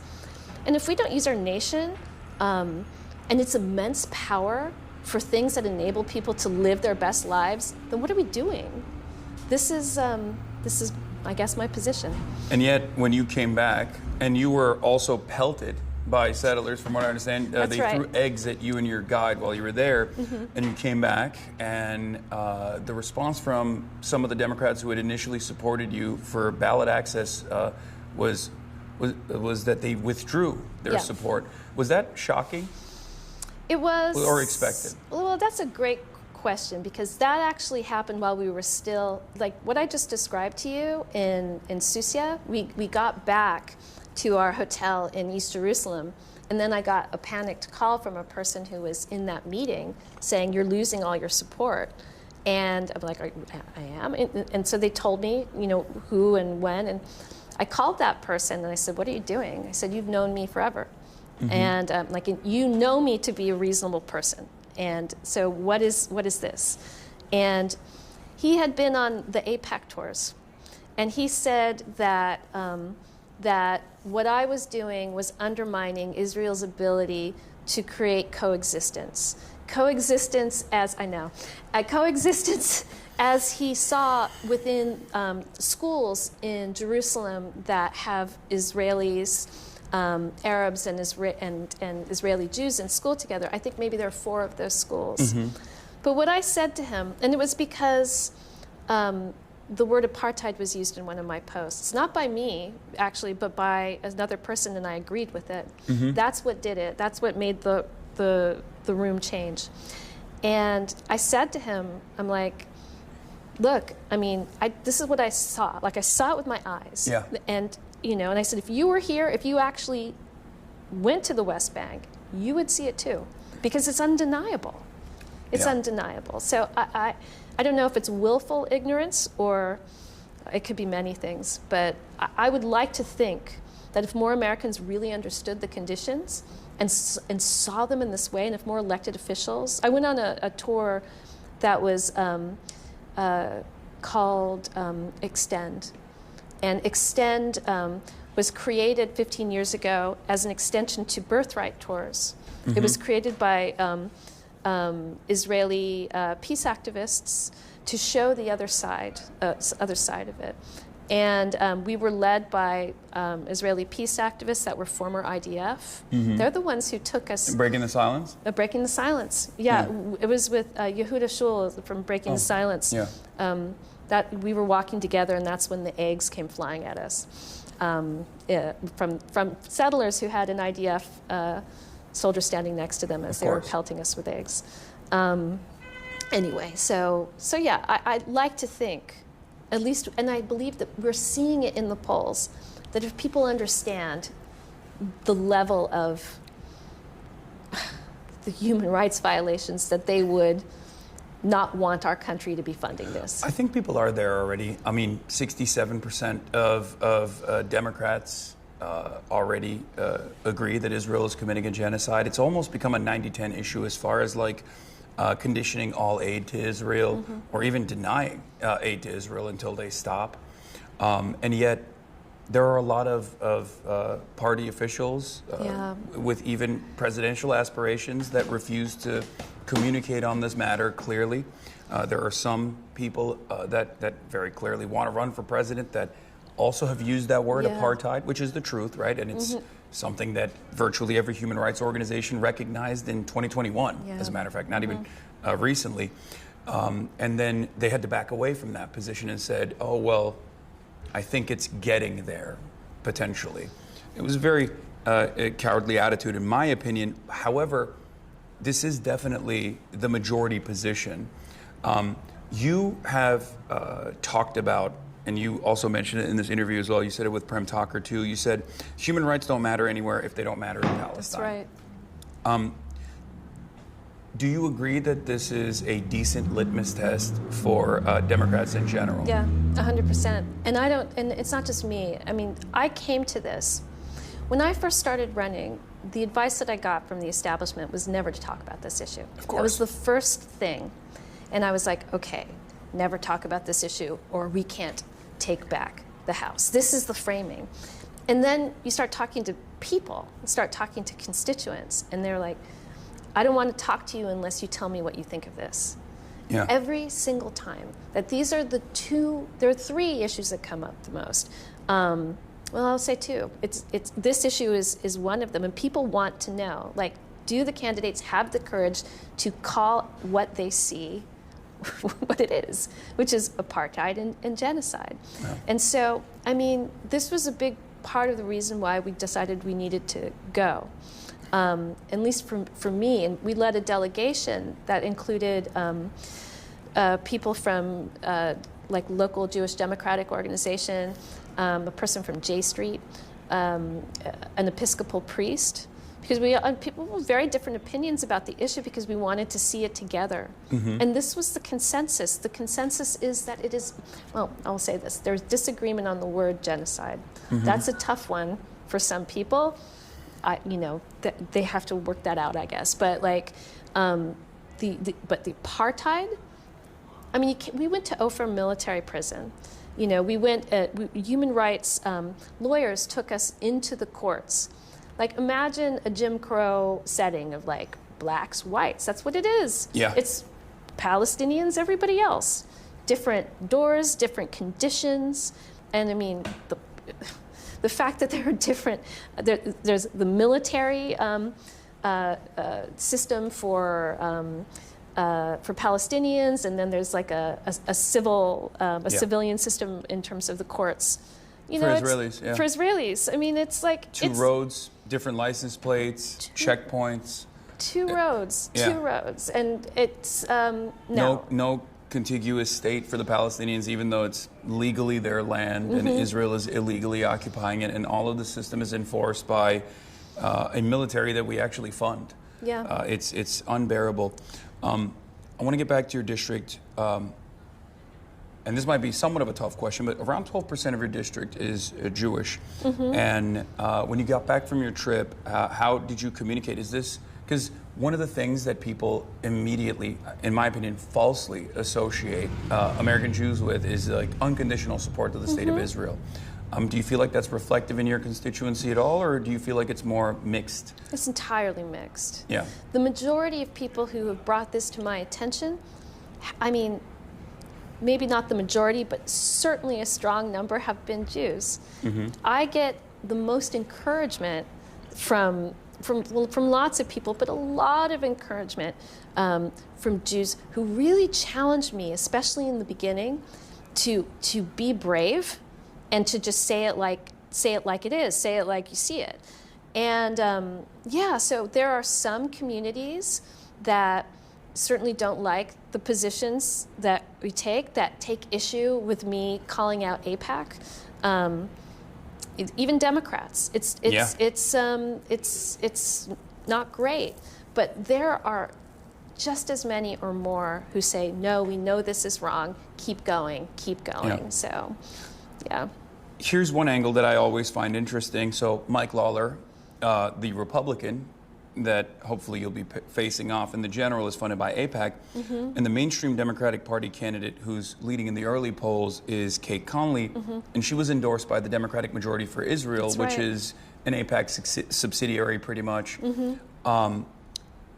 What does the race look like from your perspective at the moment, and what would you say to the argument that advancing someone who is so close on this issue to Mike Lawler would be a genuine mistake when this is something that the overwhelming majorities of the Democratic Party's base are demanding a separation from? I've thought it was a mistake from the minute she entered. I've thought it was a mistake from the minute she prioritized, and I won't say it's just her, it's the DCCC, it's the Democratic establishment, that they read this district as a purple district. Yeah. They prioritize moderate Republicans. They prioritize independents that they think are, there are a lot of people who were Democrats who are now independents because they've been frustrated with how far to the right the party has gone. So yeah, I mean that there's very little light between Kate and Mike Lawler in terms of a lot of their policies, and especially in terms of this. And again, I think the Democratic Party is completely oblivious to how much people care about this. and how damaging it is to keep going in this route. I mean, there's a reason that we lost Mike Lawler twice, right? In a district that is predominantly Democratic. Yeah, and this is a failure that is currently being litigated in this intra-party arguments that we're having. But this was a failure in 2024 as well. And not just on this issue as well. I see Palestine as a good litmus test, but it's also a great way to figure out whether or not a candidate is responsive to the base, or rather have their own mind, have made up their own minds about, constantly trying to find the mythical moderate center. Yes. And that was an abject failure in 2024 against an incompetent fascist like Donald Trump, just as it was a failure in 2020 against Donald Trump as well. Or not 2020, sorry, 2016 against Donald Trump as well. So on that note, I'm gonna do this, I like to call this the Zoran method. Okay.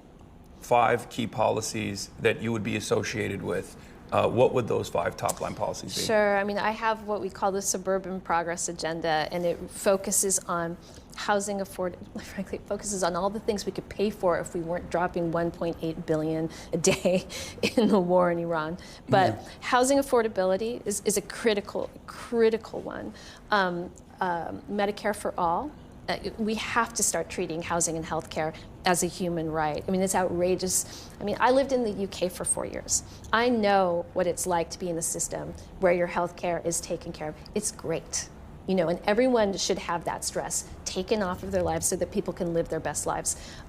Universal childcare. We hear from families all the time that they're paying upwards of $24,000 a year for childcare so that they could work or they stop working. If New Mexico could pull it off as a state, we can certainly make it possible so that states across the nation can pull it off. Immigration reform, it has to happen. We cannot allow people to be weaponized in this way for the political gain of a fascist party. It just has to stop. And then what I call justice at home and justice abroad, prioritizing human rights here, whether it is carceral reform, it is all these things. I mean, we completely have to dismantle the insanity of the private detention centers and the private prisons that have been built, because when you think about all of those private detention centers that are being built, once immigration is under control, what's going to happen to them? Yeah, they have to be used. Some of them, the private ones, literally have contracts where they have all these beds that need to be filled. It's an insane system. It is terrifying, and it's got to stop. We have to advance human rights here, and then we have to make sure that our tax dollars do not go to pay for human rights abuses abroad. Nobody wants that. Yeah.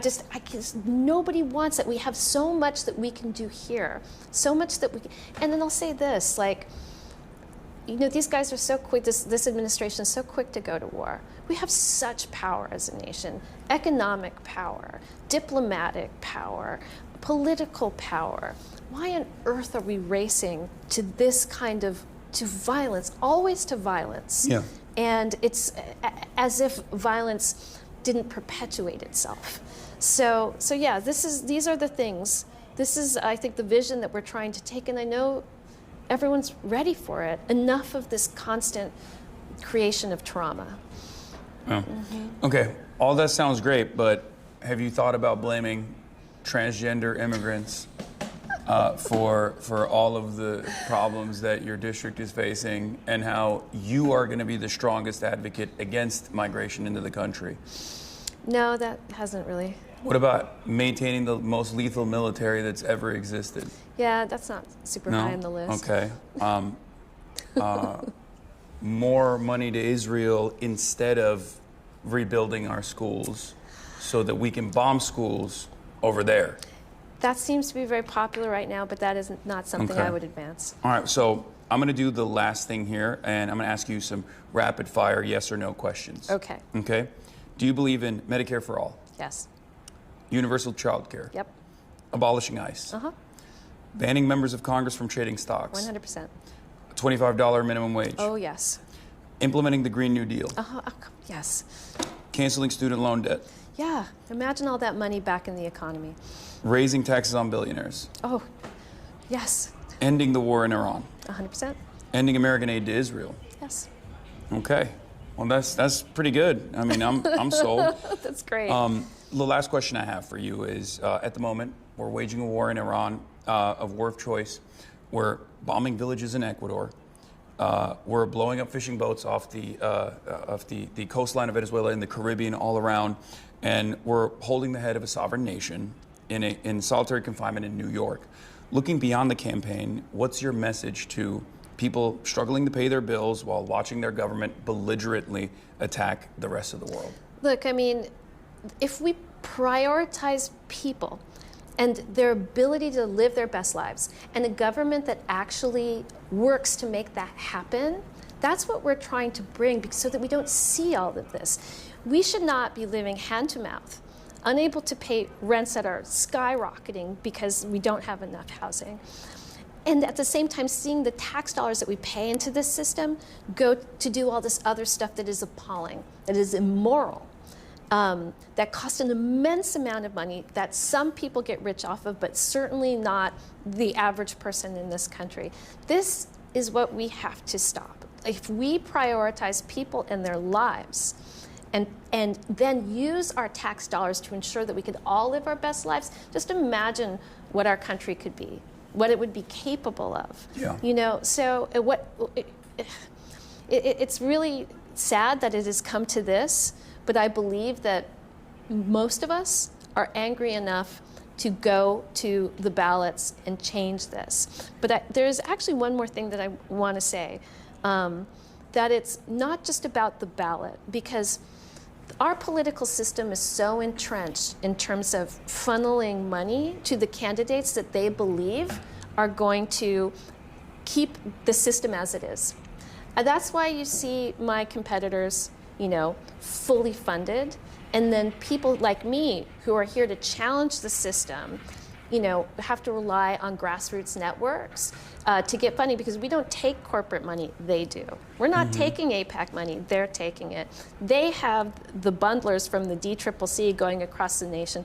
They've, funneling the money, and then they judge a candidate's viability based on their money, not on their platform, which is why, like, I'm so grateful that you're here and you're talking about this to bring attention to these corrupt systems, because, you know, we have to beat them despite the kind of financial advantages that they have, because when everyone just pitches in $20 or $25, $10, the people can actually beat these systems. A good example is, of course, Mamdani, because if you compare him to Cuomo, they may have raised the same amount of money, but Mamdani had all the people, right? Yeah. And Cuomo had like this.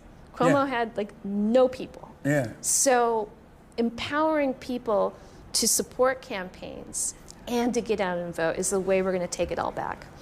So how can people help out? How can people follow your work and get involved with your campaign if they share your vision? Well, if you see a link in the stream, give. You know, share that with everyone you know. If you like what you heard, you know, just give. Is there a website? Yep, and the website is Effie for Congress, like EFFIE for FOR Congress.com, or just Google me, Effie Phillips-Staley, and and you know, and I'll say this: power cares about two things. They care about money and votes. That's why you see all the special interests getting all the attention. When the people start putting their power behind candidates, that's when they're going to start paying attention. That's how we're going to get them to care about Palestine. Like, that is the way to do it. Yeah. So, and your platform as well, which I'm thankful for. I try my best, but thank you so much. Thank you. All right. Thank you. Because we have to head out to, we have this, like, the virtual peace rally. That's why I'm, like, hurrying this up right now. No worries. So I apologize. I'm actually heading to that too, so you'll see me on there. All right, perfect. Great. All right. Thank you. Okay. Thank you. All right. Yeah, let's do it.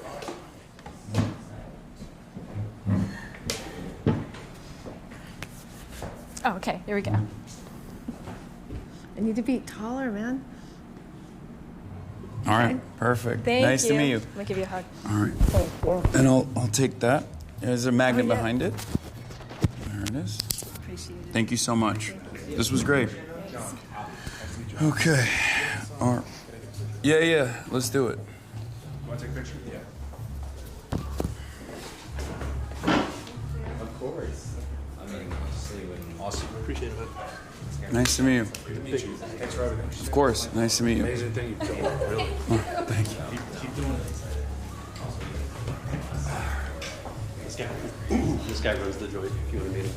Oh, what's up, man? Thank you for allowing us to use your space. This was great. Of course. Honestly, like literally anytime. I was just telling her we was lucky enough to host Zoran last year before kind of things kind of picked up in the summertime. So anytime you guys want to do an interview or anything. Hell yeah.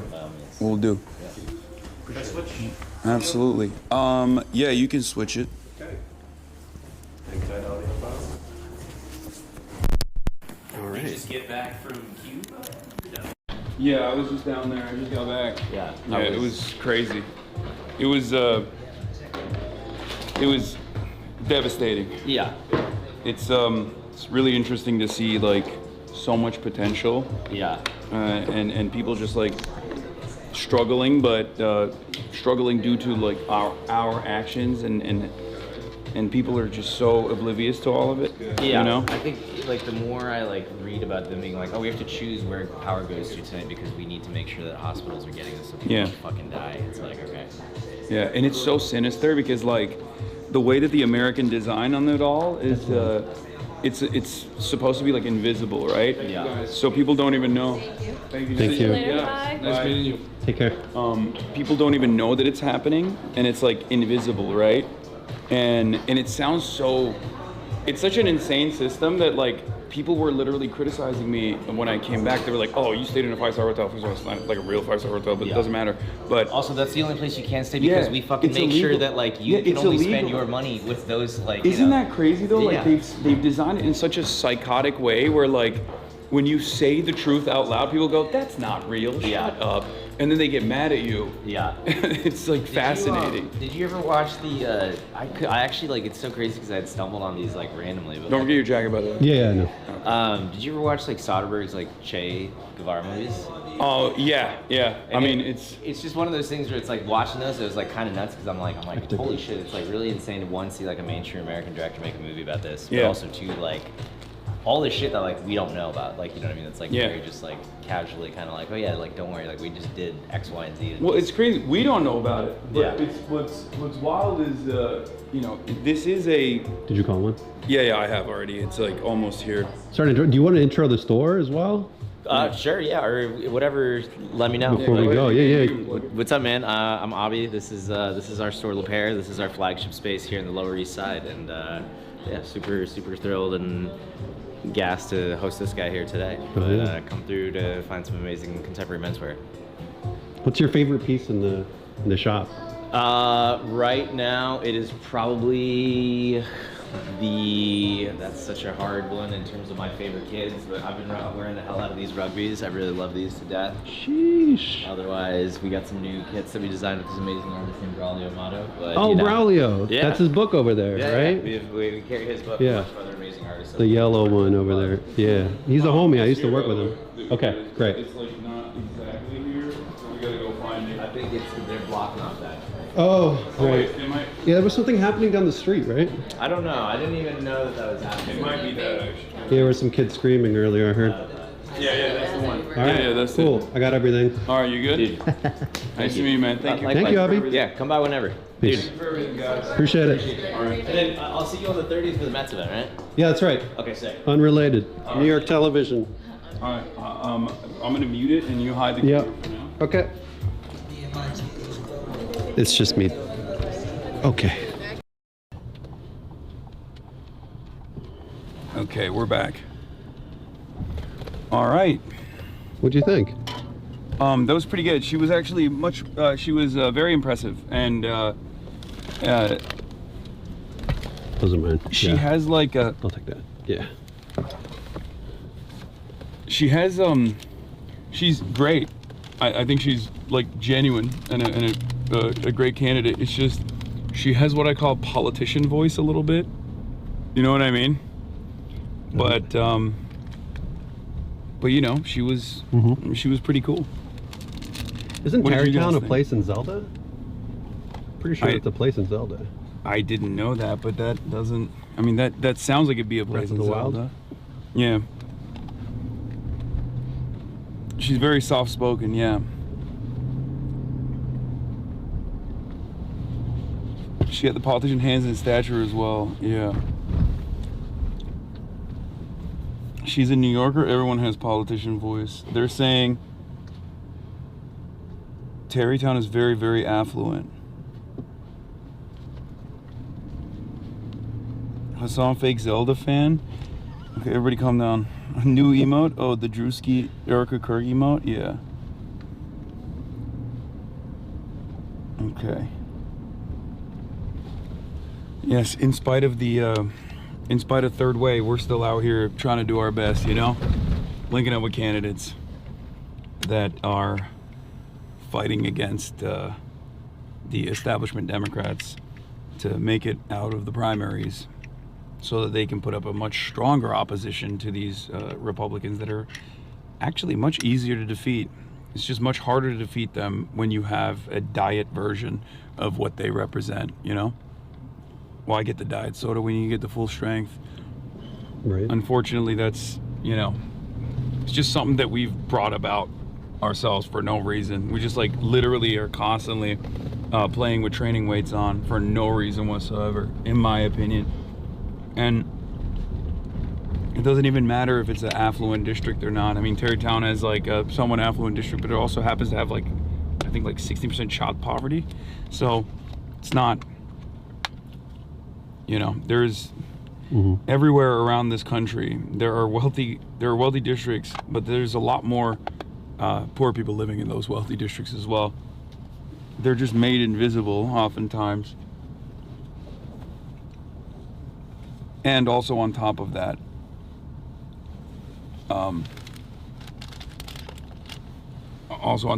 they're kind of cast aside by the political process. They don't feel heard.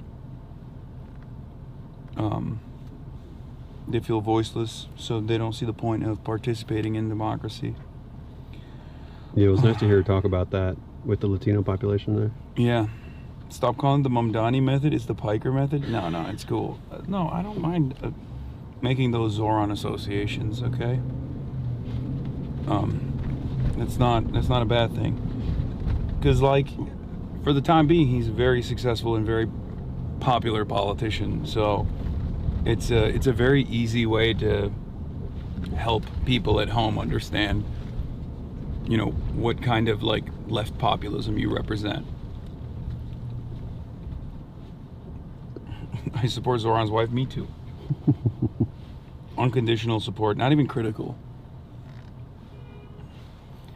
Tarrytown is Sleepy Hollow of Headless Horseman lore.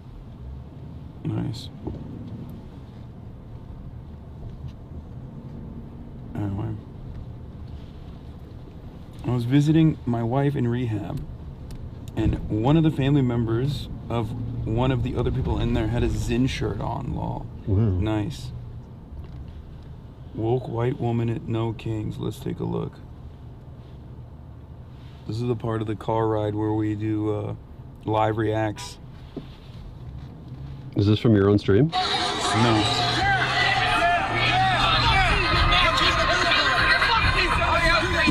Proud Boys and Trump supporters counter protest No Kings rally in West Palm Beach.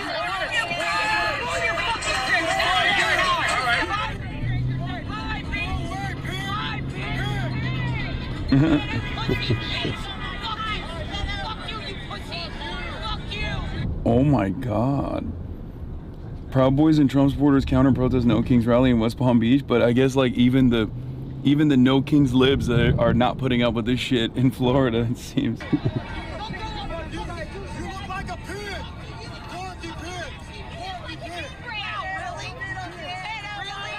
Look at the... Yo, she that's used your my bar. I can't use that anymore. I can't say that. She said, "You're inbred, dude." Yeah, there are HasanAbi heads for those with eyes to see all around us. She got the energy. That's sick. Yeah, she hit him with a "you're inbred, dude." Yeah, we can't do that. That's not allowed. No. Will she be condemned for saying inbred?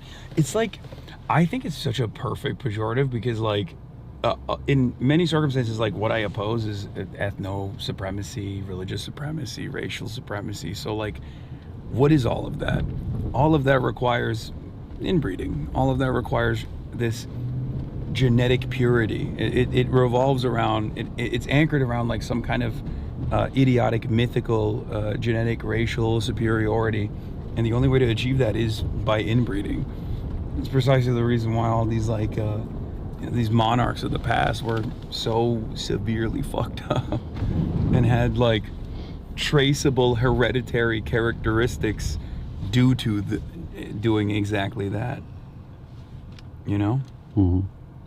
Keep the bloodline pure. So it's, like, so funny when people get mad at that. Or it's like, well, you know, I have other bad words I can use. It's just, I'm using this one because it's not a swear word. But yeah, we're at 8K donos to Effie. Tell everyone to donate. Pump it to 10K. Great interview. One of your better ones on these series. Okay, nice. Thank you.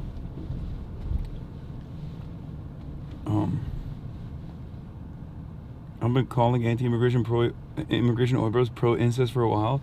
I guess there's a better way to say it. She mogged you. Oh, this was the white lady, right, that came up and ran up to me? I was a little worried. I thought she was going to be a third way hop. When she ran up to me, I was like, oh no, this is Maddie B. Maddie B third way, sending his shooters. It's just weird. None of the signs that when we were at the No Kings rally, none of the signs I saw said, better things are not possible. We want moderate tax breaks for small businesses.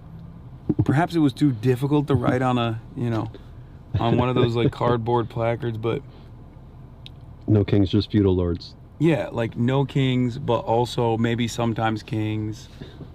Yeah, it's interesting. Yeah, there was no, like, I stand with Israel signs either. More money to Israel, please. More bombs overseas. We don't want schooling. You can hide it at this point.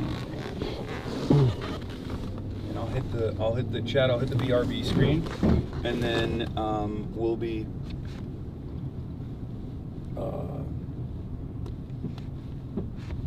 I'll be live on the desktop in a second. You know.